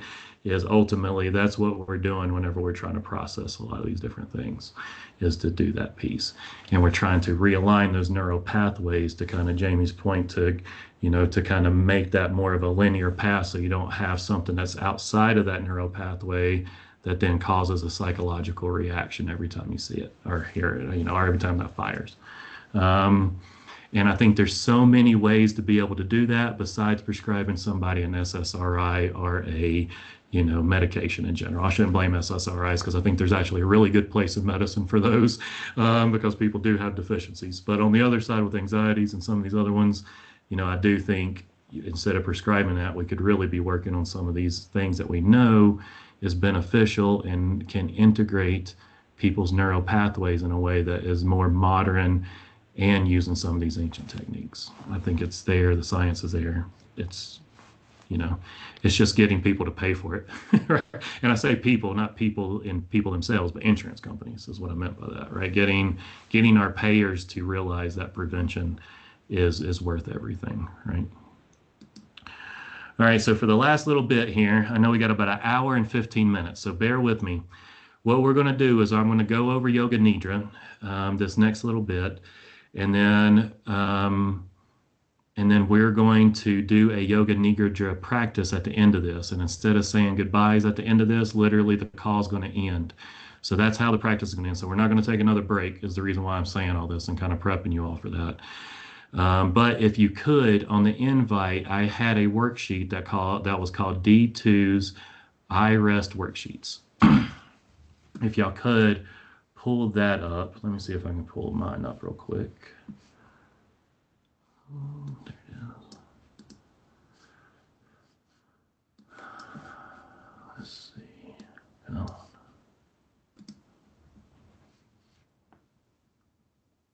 Okay. So I did have this attached, and I didn't even talk about that when I was talking about pranayama. Whenever you come in here, for all of those practices that was in that one sheet that was written in Sanskrit, I had the equivalent over here. So whenever I said go look it up, this is where you could look it up. My bad for not showing it earlier. But you have it in your emails and everything. You can look these practices up, but they also, I broke them down to where you have, everything written there as well to walk you through, walking somebody through those. So pretty easy. But now let's go to the IRES worksheets. Okay, so now we're going to walk through this. I'm going to have the PowerPoint kind of pulled up and talk about some of these, but whenever we get to it, whenever we get to step 1 of setting your intention, this is where you would write setting your intention. So I kind of broke it down to where you can actually come in and write in on these. So hopefully you can download the document and it works out just fine. I know sometimes PDFs are weird, and if you can't run it, maybe just write on a sheet of paper if you need to get one. But if you remember, whenever I talked about going through the different koshas, right, and we're talking about a positive feeling and it's opposite, right? And we're going to come through here and you all are going to be filling that out as we do it. And then we're going to do an IRES practice to end the night. And then we'll just kind of end the night. And then, if y'all are in a comfortable position and just fall asleep, that's good too. I honestly don't care. That's the reason why we'll end it. There'll be no chimes. I'll just literally cut off the camera. So anyway, so follow along with this. I can revert back to it if we need to, but I just kind of want y'all to kind of look at this as we walk through, really forming our practice here. Let me see, can I?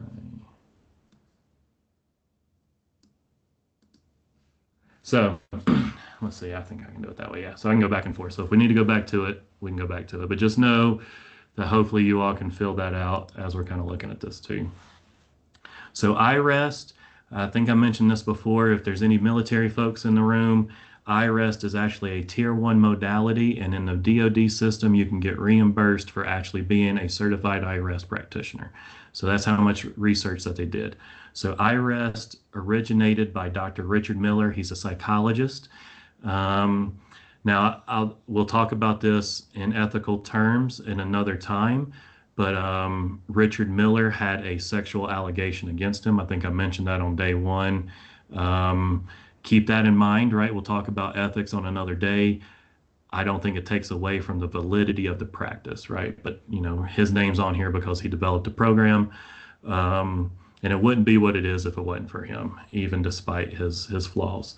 So, but it was called integrative restoration because of the times. It was whenever the iPhone came out, they called it Yoga Nidra, and the DoD said, I am not allowing you in our facilities if you're providing anything yoga whatevers, right?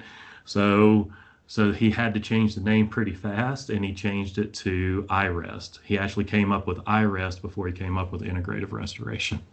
But it works, and it worked out really good, and I think it really works out with the good concept of it.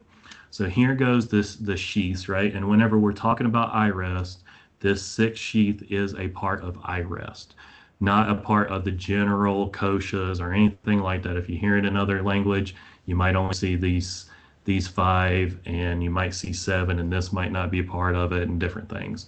But this is probably more of a modern twist on Yoga Nidra with adding this sheath to it. Again, he was a psychologist, so it makes sense, right? And being a researcher as well. So this is the full path of integration for IREST. So this is the whole idea of everything that you will be doing in an IREST practice.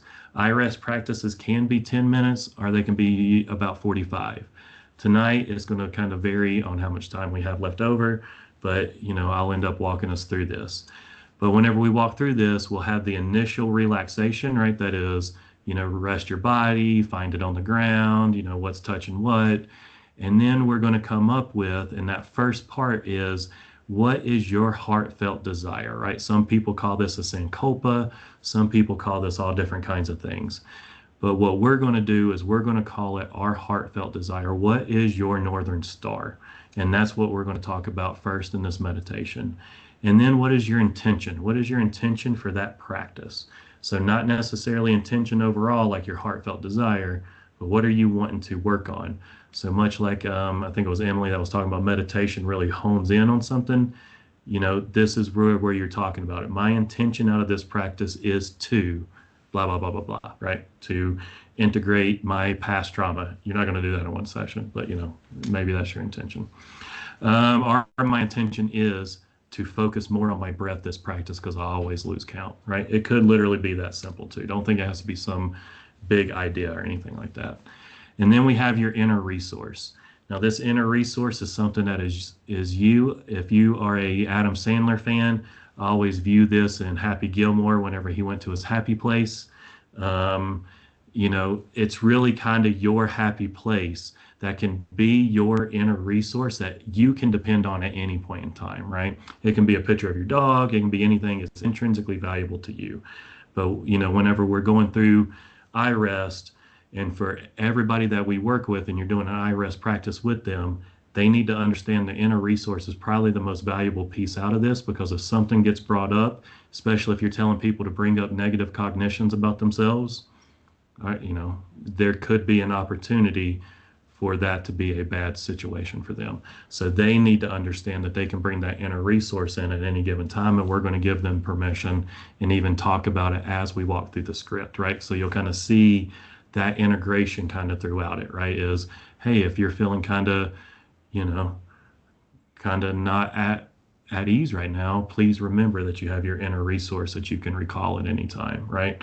And the goal of that is that they know that they can call that inner resource and go back to the happy place with Happy Gilmore, you know, at any point in time, right? That's a tool that is literally something that they can pull up that can impact their feelings and emotions. And then we'll jump into body sensing, right? Because that is a kosha, remember? So that is the part of the kosha. And now we're starting to really make sure we're hitting the koshas, right? So body sensing, we're going to walk through some forms of the body. Breath sensing, we'll start talking about the breath, right? Noticing your breath, count to your breaths, things like that.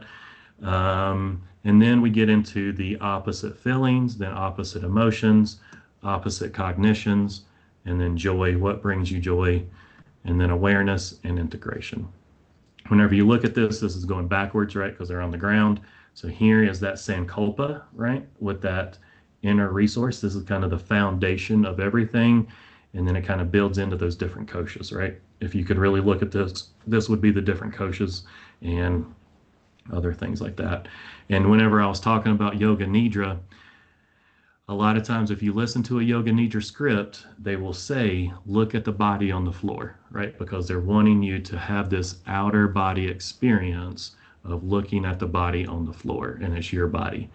I never use that language, by the way. So if you only get scripts from Headspace or some of those places, so I will say maybe that would be a flaw, would be that, like, don't find, you know, warn people that there is limitations to things like that, that there might be something like that that could pop up, right? Look at the body on the floor. If somebody had trauma to where they seen their mother get knocked down on the floor, or, you know, whatever scenario, there could be a million scenarios we could play to where they could see bodies on the floor. That could be a very traumatizing thing to hear. And then while you're in a vulnerable state, and then they're saying randomly, you know, look at the body on the floor, right? So explain those types of things that a lot of times if you get a script off of line, it may say things like that, right? But you hopefully in the future would know to kind of take some of those things out of some of those practices. So, okay, so now kind of looking at the worksheet, you know, that first piece, whenever we think about it, we want to come up with write down the statement that describes your intention. So we're going to do an iRest practice tonight. What is your intention for that practice? So go ahead and you can write that down. And then as you're getting into it, you know, think about what is your heartfelt desire. And more importantly, what is your Northern Star is what I tell people, right? What gets you out of bed at the end of the day? What is your mission statement? And you would write this as a mission statement, right? And you'll make it a strong statement. I will do these types of things, right?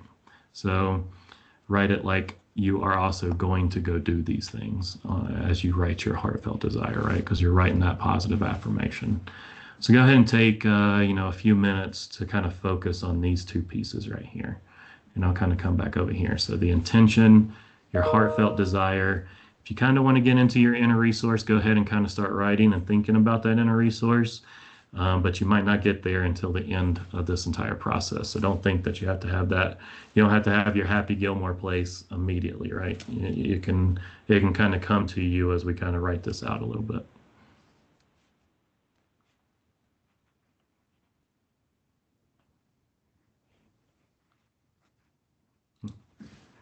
And if you have any questions, let me know. But in IRES, they do call this the 3-part Sankalpa. So as you're kind of filling that out, I'll just give you some of the pieces. Is the 3-part Sankalpa, right, is your intention, which is really an agreement that you're having with that particular session with yourself, right? And then your heartfelt desire is that northern star, right? Kind of where you're heading is that road.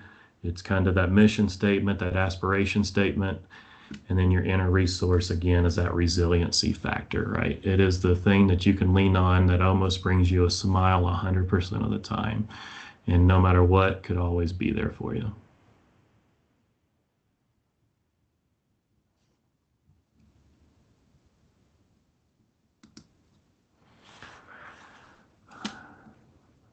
All right, whenever you're done with that, we'll go ahead and kind of move into the step 4 and 5 is coming down here. What is that? Yeah, it's feelings and emotions. Never mind. So you can now come down here and then start to write out what is a feeling that you would want to hold, that you would want to work on, that you would want to work on in this session, right? So let's just say a feeling is sad, and I want to feel, or the opposite of that is happy. The second feeling may be something else. It doesn't have to be too many, but then get into the emotions. And if you have trouble kind of filling these out, I have these extra sheets down here. So whenever you think about feelings, kind of gives you some of these opposites, right? So you can use these with other people, kind of help them walk through that. And then whenever you get down here to identify the opposites of emotions, we have that down here as well. And then we kind of have some examples for cognitions.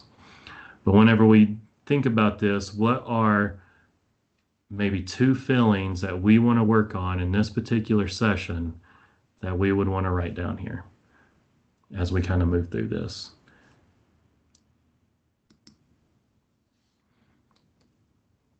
So steps 4 and 5 is really the body, right? We're going to be doing that work.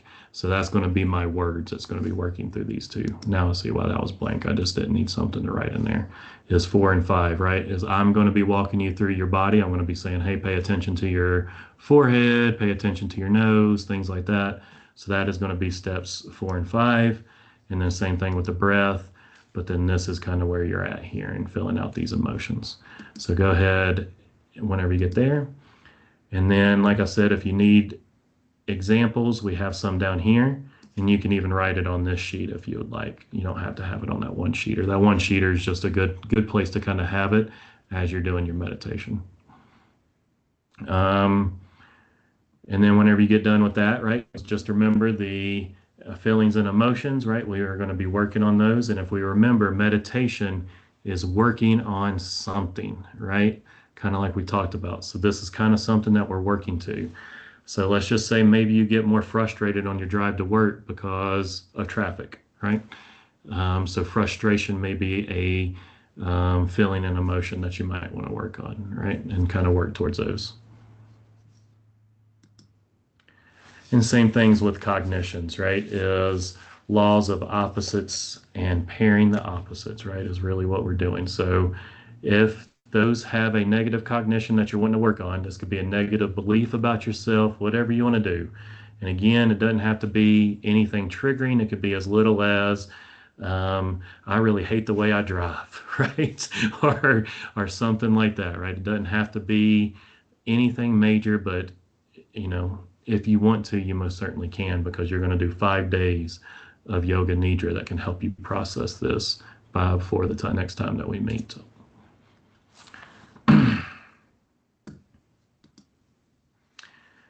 And then, of course, joy, right? What brings you joy?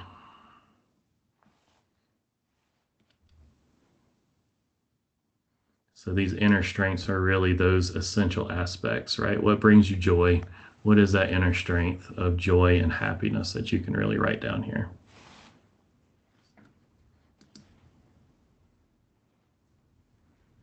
And then this part you'll experience in the script, because I'll kind of reintegrate everything. I'll say things that is something similar to or along the lines of, you know, everything that you encounter in the world, you know exactly the right answer at the right time when it comes to you, right?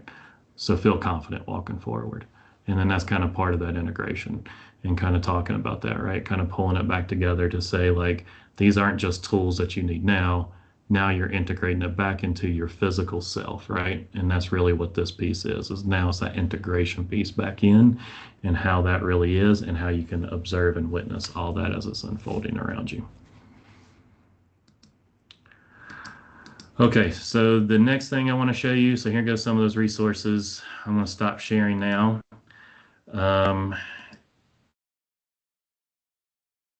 And then I say stop sharing. I'm going to get out of the PowerPoint, and then I'm going to go into Teams and then show y'all where this homework is.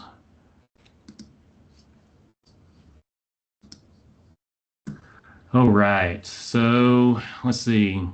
So 200-hour program under files. So now we have the modules where you can find all the work from today that will be in there and the recording. So I just want to reiterate that. So you'll see Pranayama, which is what we worked on today. Click on that. You'll see that the breathing practices is in here, that PDF that has the names and kind of walkthroughs. So you can have a guide for doing those breathing practices. The worksheet for iRest, and then the PowerPoint slides is in the modules. And then whenever you come back out, we have our homework folder, and we have Pranayama Part 2.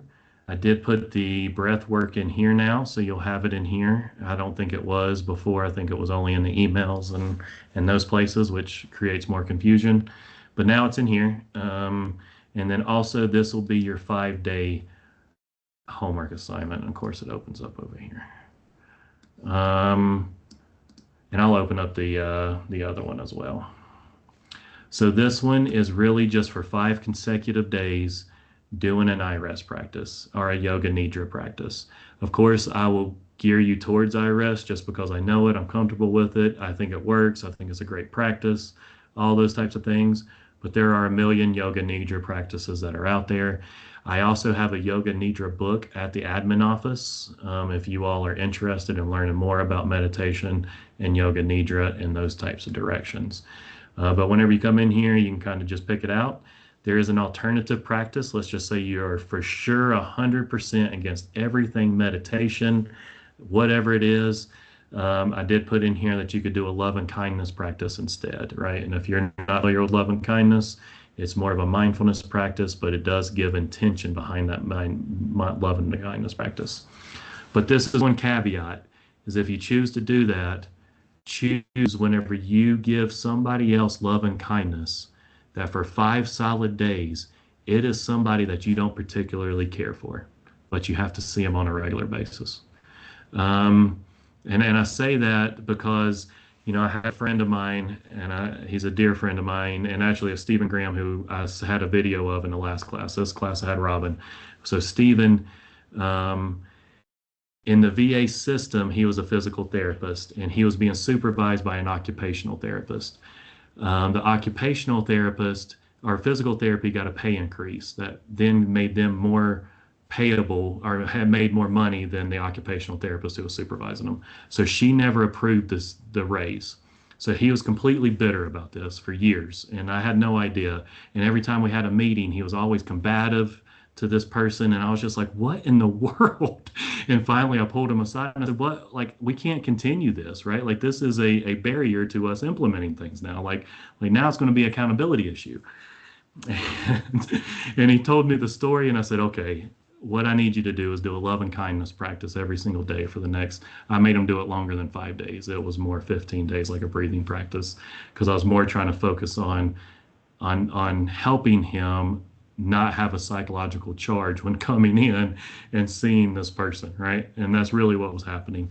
And he did this love and kindness practice. Him and that person can not just only be in the same room now, but they actually can go to lunch and actually have cordial conversations and do everything, right? And he, not me, he solely blames me making him do that love and kindness practice with the intention of every time he showed somebody love, he had to show this person love. And he would say every single morning he'd come into work and he would do this, and he would get so damn frustrated that he had to do it that eventually it just kind of faded away. Like everything just faded away, right? And then it was more like this is just a person showing up to work that had their own issues going on at the same time, right? And it was more rational.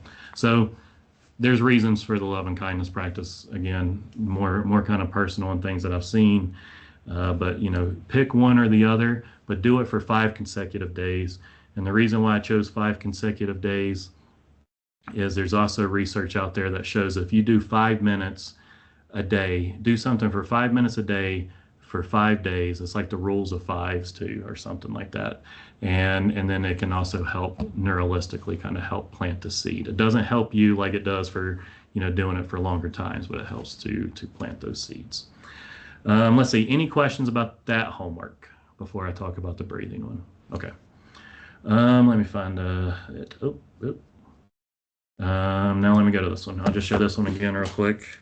So this one, homework assignment. So this one is doing the 14 days. So for 14 consecutive days, do these types of breathing practices. Pick 5 of them out of the workbook, which the workbook is back there. I'll show that before we do the IRS practice. But in there, I also have a video of the BIC. So the BIC is the breathing IQ score. And what that is if y'all remember on that day 1, I really talked about the diaphragm and doing things to where you can measure that breath. That's really what you're doing is you're going to measure your breath on day 1, and then you're going to measure your breath again on day 2. And then you're going to see and compare that and see if you're still either a vertical breather with a BIC of 5, and now you're a horizontal breather with a BIC of, whatever, 15. I don't know. But that is the goal, and that's the purpose of it, is we're trying to see how that impacts.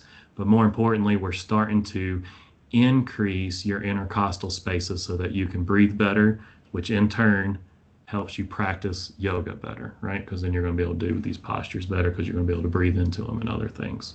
So again, there is some rhyme to this madness that I'm trying to create here. You might not be able to understand it sometimes, but that is kind of the logic behind it. So any questions on now this homework? So the pranayama homework, breathing homework 2. Okay, let me pull up the workbook. So this workbook, nope, that was the video. So that was the video on the BIC. So if you need to kind of know that and kind of understand that was that video.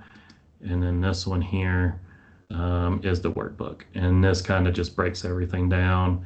This is where you can kind of grade some of that BIC whenever you kind of watch that video. But all of these, right, it kind of talks about words to cue, right? Right, take a deep breath in, right? Because that's kind of contradictory to say breathe in, right? Because your belly doesn't go in, it goes out. So kind of dropping some of those types of words is really what this is talking about. And then it just walks you through all these exercises.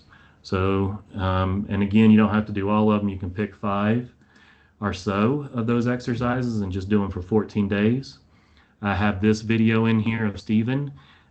He is a physical therapist by training. He's the guy that I just mentioned, but also he focuses on therapeutic neuroscience education and really focuses on that side of things.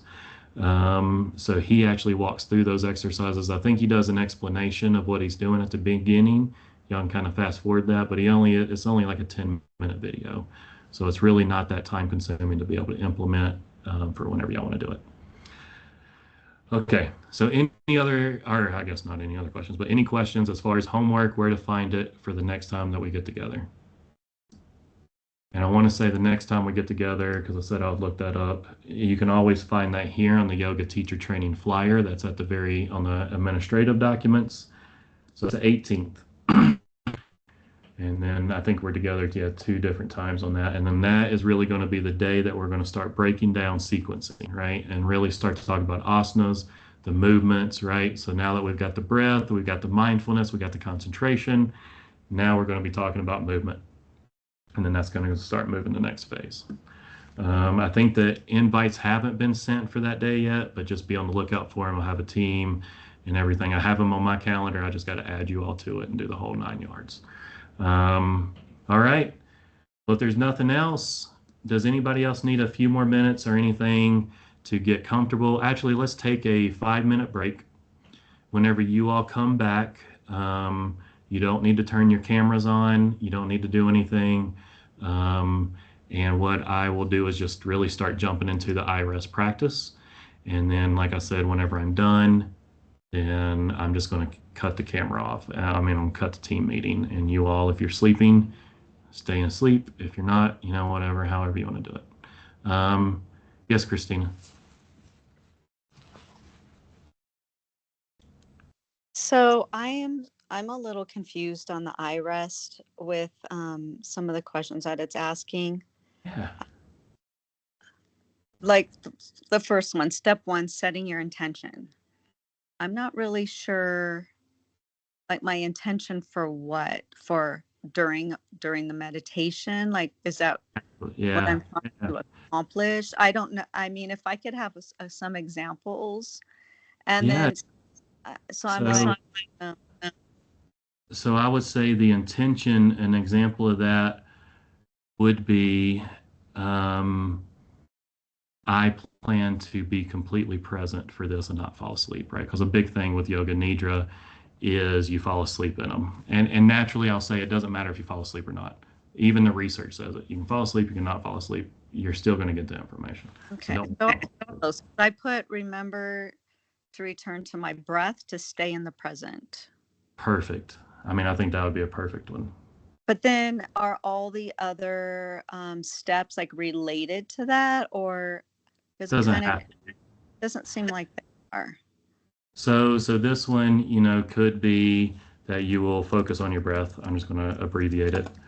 And then your heartfelt desire for me is I will always make my purpose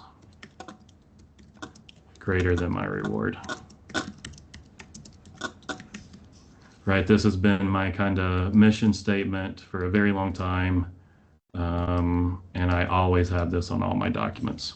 I even have it written down in front of me most days, right? I see it all the time. This is my mission statement in life, is I will always make my purpose greater than my reward.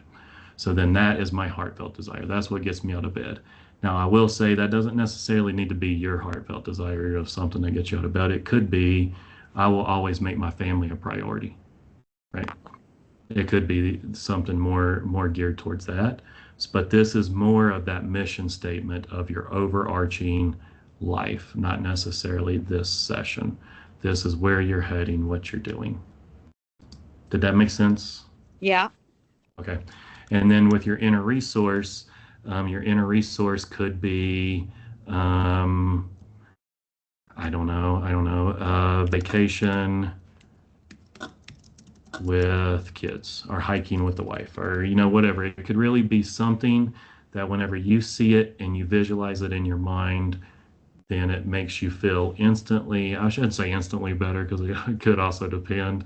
No matter what, there might be some things that might not make you instantly better, but it kind of gives you that resiliency factor internally that would help you kind of snap out of a bad experience. Is it kind of like something that we remember to keep us going? Like what keeps us going? Yeah, I think that could be it too, right? It could definitely, most certainly, maybe for me, I could easily just put family here, right? Because that is what keeps me going, right? Is knowing that, my family will be taken care of. So it could be just as simple as that. It doesn't have to be some in-depth, story behind this inner resource. And then this one I messed up on. You don't need to write anything here, because this is me. I just put this box here and I need to take it out. So in the future, that'll be something I'll take out. because steps 4 and 5 is going to be me whenever I'm doing the meditation, is I'm going to be walking through you going through your body sensations, right? So I'll be talking about different pieces of, notice the feelings in your forehead, notice the feelings in your eyes, and kind of walk through your body that way. And then I'll do the breath the same way. I'll say, now notice your breath. I might even do some count to say, hey, now we're going to count your breath, 1 inhale, 1 exhale, and we'll do different things like that. So this one is probably what could mess a lot of people up, is nothing technically goes in this spot. That is what I do. And then down here, though, this is where, now this could relate to something, but this could just be a feeling that you're working on. It doesn't have to be a feeling of anything. It could just be that you're feeling, sad, and that you want to work on the opposite, being happy. And then with emotions, this could be anger and excitement. And it could just be things that you're wanting to work on. It doesn't even have to be things that you solidify as things that you need to work on. It could just be, hey, I've kind of been snappy here lately to people, and I would like to not be snappy, right? So maybe one of the things would be trying to find out why, that you're snappy. What is that feeling behind snappy? What is that emotion behind snappy? And then that's kind of what you're looking at here. Does that help on that one? Yeah, it's helpful. Okay, and then I'll come down here to the these core beliefs, right? So you don't have to fill all these up, but let's just say a belief is I am nothing, right? And that is a belief that you want to work on. And then the opposite of that is I am rich with love, right? Or whatever, right? It doesn't have to be that. Just what would be the opposite of that cognition, right? And then you would want to write that here. It could literally be, I'm ugly, I am pretty, right? I am beautiful inside and out, or however you want to do it, right? And all these different things. It just really kind of depends on what you're feeling and what you're thinking. Images. So I will say I probably should have touched on images a little bit, is there is an iris practice to where they talk about an amorphous type of thing that enters the room, and what does that look like, and who is it, and what does it want from you, and what it's calling for you. I didn't talk about it because I feel like that's probably a little bit more advanced in doing things, because having somebody view a form of anything that could come into a room can open up a world of trauma to everything, imagination even, whatever, right? So that's the reason why I didn't cover that one. But it could literally be images too, right? You could have an image of, I have this image in my head of seeing my mother hit the floor, right? Or something along those lines. And then the opposite of that is I am safe, right? And then that would be the opposite image I'd want to see, is our family being safe. So that would be the other phase of that for us working on it ourselves. And then the inner strengths, this could literally be whatever brings you joy, right? So this could be family again, even though that might be your inner resource, or it could be I don't know. Now I'm drawing blanks, but it could be just that you feel confident in something that you do, right? I feel confident in providing yoga, right? I feel confident that I could do this, right? It could be that inner strength of anything that you can kind of lean on, especially in the moment. If you did bring up, something bad of this imagery or something popped up, that you can lean on some of these inner resources and these strengths that you have that you can kind of lean back on. So you, as a practitioner coming into this as a yoga teacher, those are type of the mindsets that you need to think about. But as far as writing it down, right, these things could really be anything that really brings you strength at any given time. All right, was that helpful or more confusing? I hope not more confusing. No, it was helpful. I think my Okay. overall feeling is that a lot of these words are new to me, or the use of the words. Like, I know the word intention. I use the word intention, but the way that it's being used here is a little bit different. So I'm just trying to get my head around this whole new vocabulary.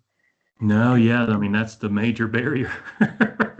You know that, and yeah, that's the reason why I disagree with a lot of programs that throw a lot of Sanskrit at the beginning of the programs too, right? It's just like, man, this is already a new word, right? And then to put these three words together, or these three phrases, right, is new to everybody. So no need to apologize ever. But I'll also say, you know, whenever you look at this part, the intention is an agreement that you have with yourself in that moment. So that agreement can be anything that you plan on wanting to kind of accomplish within that practice. So the intention would be that I'm going into this practice with this set of intention of, you know, focusing on my breath. So that's kind of the goal behind it. It kind of just focuses that particular practice. thank you for taking the time to Yeah. explain all. No, I'm sure. I mean, this is all extremely new, and I want to make sure we're all tracking it the right way. So absolutely, anytime we need to sit down and I'm moving too fast, right? Because again, I'm sure everybody here, especially if y'all are teachers and been teachers for a while, sometimes you can definitely move fast than the people that are learning because you know it's been through it a time or two, and definitely. So please slow me down if it comes to that. Okay. So any other questions before we jump into the practice? No? All right. Well, then what we'll do is we're going to take about a 5-minute break. Whenever you come back, come back. You don't need to turn your cameras on. You know, if you're going to be laying down in a bed or on a couch or laying back in your chair, please do it. This is get as comfortable as you want to. Cover up with a blanket. Do everything that you need to. Get your essential oils. And then let's come back and do the practice. Let's start at 6:53. Actually, I was going to do it. Let's just do six. Sorry, I'm glad y'all laughed at that. Let's do it. Let's be back at 6:55, and then we'll do it for 20 minutes. There we go. Okay. All right. Thanks, everybody.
All right, if you can hear my voice, we're going to go ahead and begin.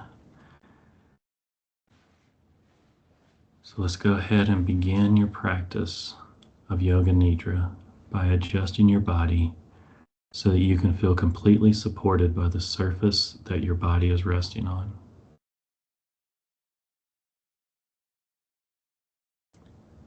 Chin slightly below the level of the forehead. Torso and legs at ease. Arms away from their sides.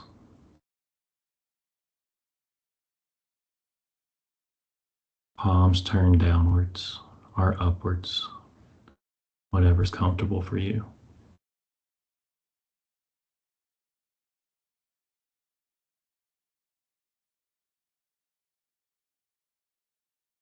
And at any point in time that you need to make yourself feel more comfortable, just know that you have that permission. During this practice, welcome every experience as a messenger that is inviting you to explore a particular sensation, emotion, or thought, and the recognition of pure, spacious awareness, allowing each perception to unfold completely, welcoming and responding to each messenger that arrives in your guest house of awareness with curiosity and openness.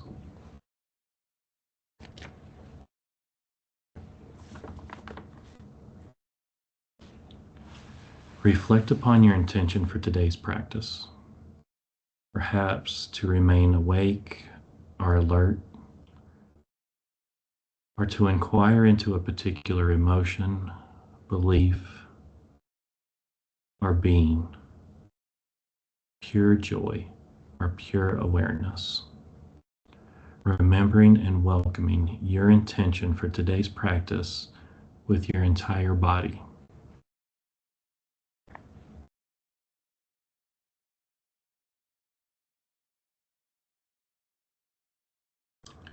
Experience your heart's deepest desire or longing, perhaps for health, healing, or awakening. Your deepest desire that you want more than anything else in life.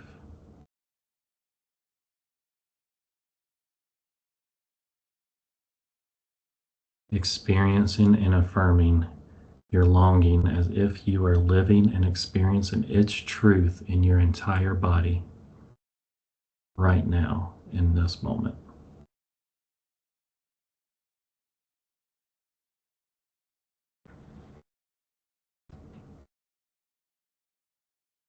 Now let that go and experience how it returns at the end of your practice or in your daily life. Bring attention to your inner resource, perhaps a special room or place in nature, or the feeling of well-being. Your inner resource is your safe haven, where you feel totally secure and at ease.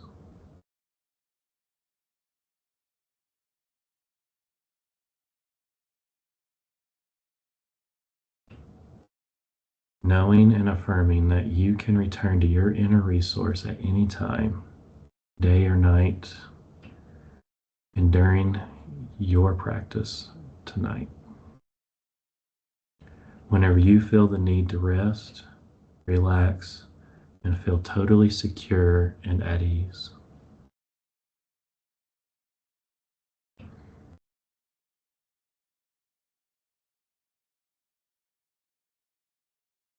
Now allow my words to be yours as I rotate your attention through your body.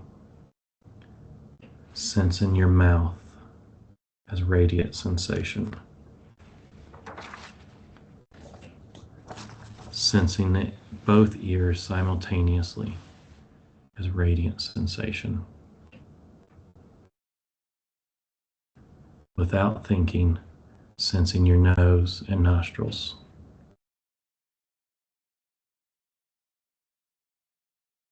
left eye,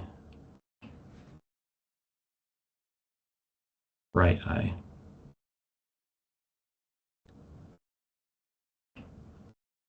Both eyes simultaneously.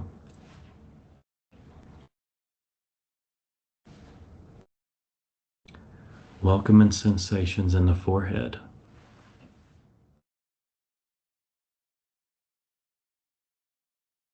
Scalp.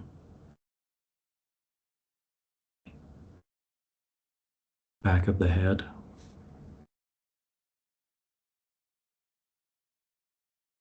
Neck. Inside the throat.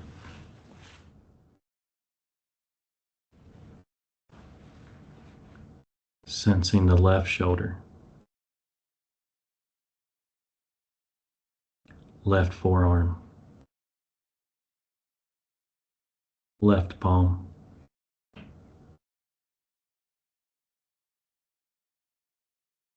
Right shoulder. Right forearm.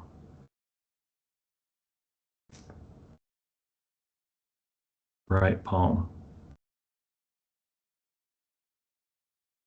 Both palms simultaneously.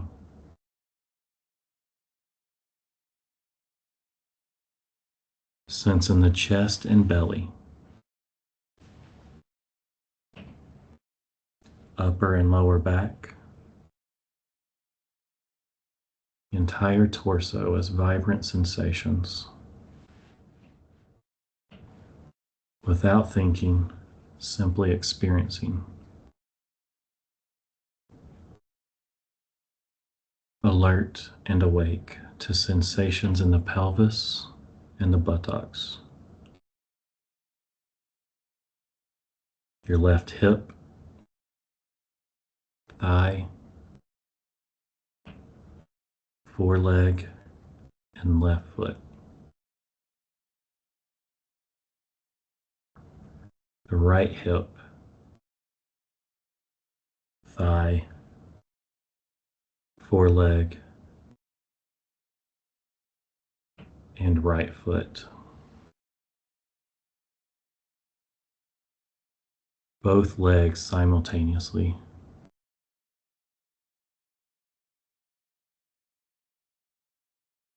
Sensing now the entire body throbbing, vibrant, with attention wide open.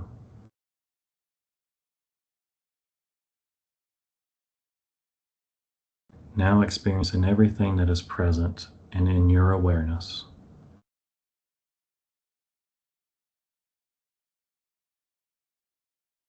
Now bring awareness to the body breathing itself and the natural flow of air and the sensations through your nostrils.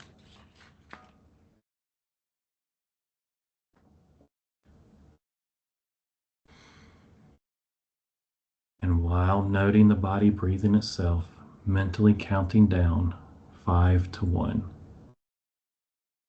5, breath flowing in, abdomen rising. 5, breath flowing out, abdomen releasing. Continuing counting with your own body's natural rhythm.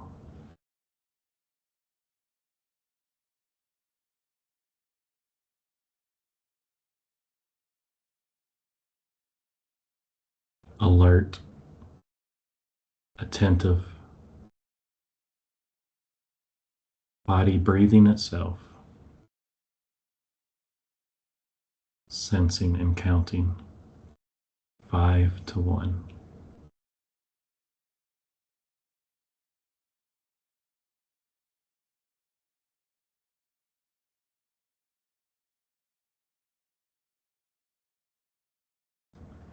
And counting falling away, sensing all that is now present and in your awareness.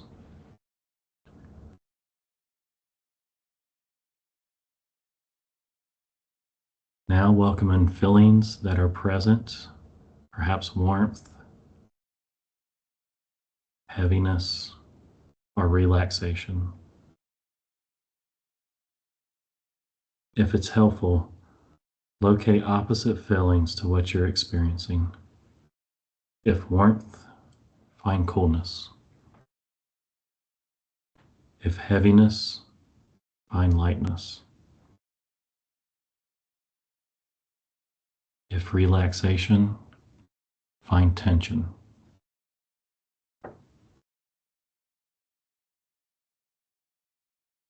Welcoming and moving back and forth between opposite feelings at your own rhythm.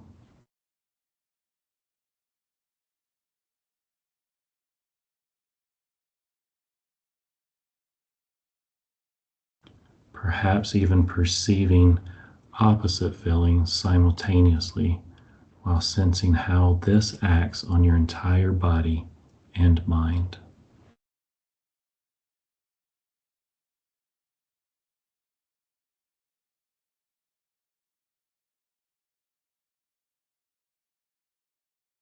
Welcome an emotion that is present in your body, or recall a specific emotion that you're working with in your life. And if no emotion is present, this too is your perfect experience. If an emotion is present, where in your body do you feel it?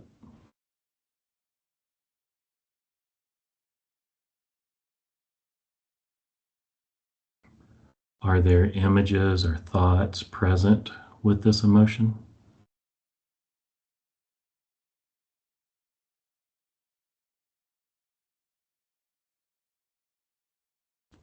Welcoming your experience just as it is, without judging. Everything unfolding naturally.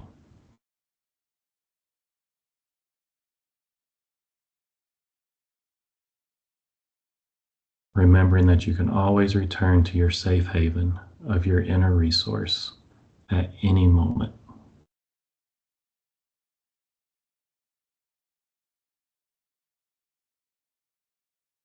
If it is helpful, locate an opposite emotion in your body.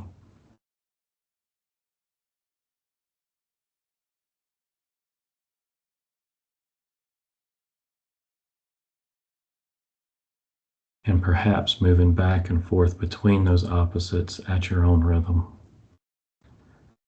Sensing how each impacts the body and the mind.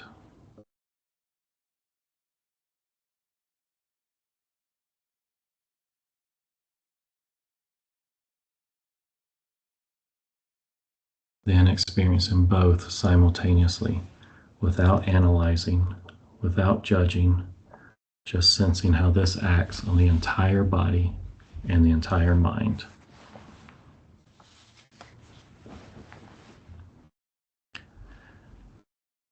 Sensing everything that is now present in your awareness, experiencing the unchanging feelings of pure being that you are also in which all of your changing emotions are unfolding.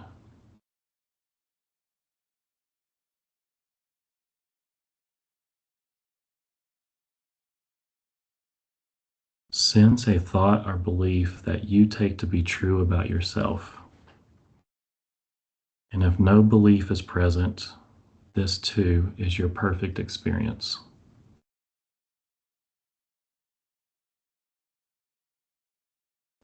And if a belief is present, where and how do you feel this belief when you know it to be true in your body?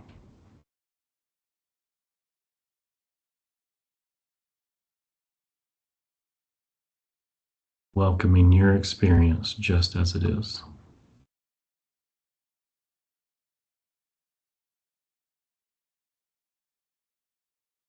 And if helpful, locate an opposite belief. And where and how do you feel that in your body?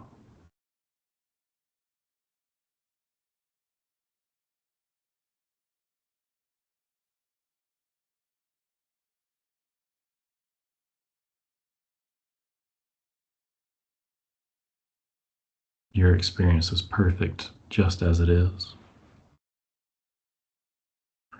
And perhaps alternating between opposites of belief at your own rhythm, noticing how it feels in your body and in your mind when you take those beliefs to be true.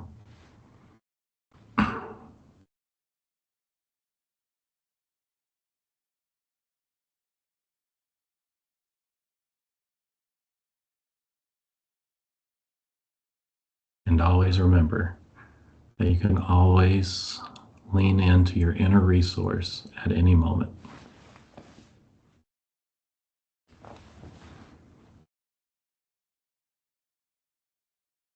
Now bring attention to the sensation of joy, happiness, or bliss. Perhaps recall a memory of a situation from your life or of someone that you love or who loves you that invites joy into your body.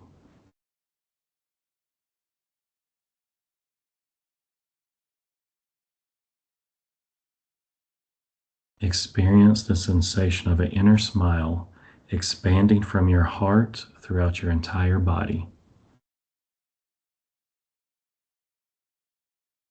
Your lips gently smiling.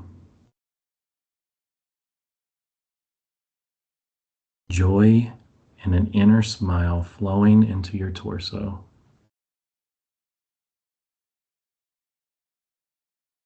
Arms and legs. Sensing joy and bliss.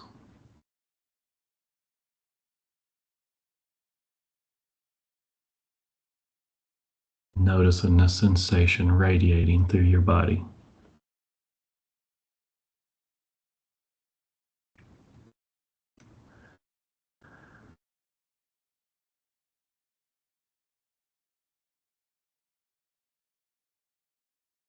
Allowing yourself to completely dissolve into the feeling of unchanging, pure being. Pure awareness. Open. Spacious.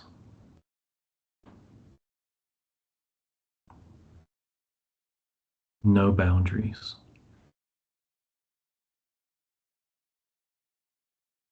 Setting aside thinking and dissolving into pure being.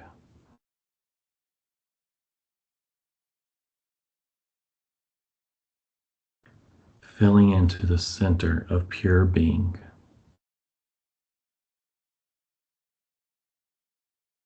Filling out into the boundary or periphery of pure being.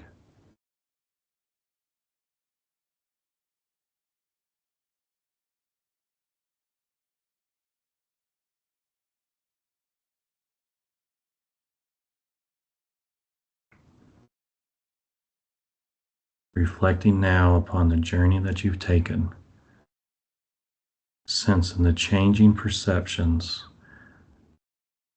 that have been present, sensations, emotions, beliefs, joy, and the ever-present feeling of pure love.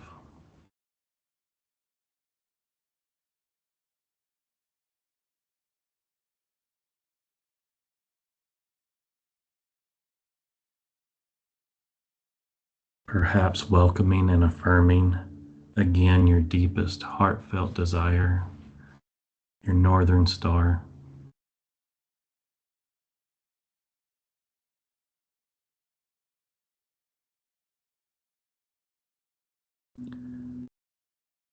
Knowing that moving forward, you have the answers for every situation that arises and unfolds in front of you.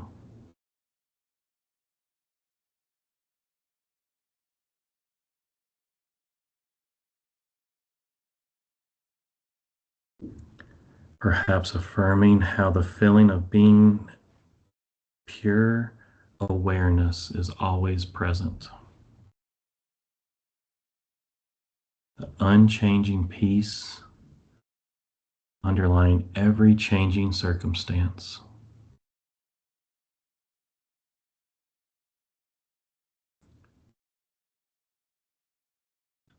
That peace is always present as you move forward.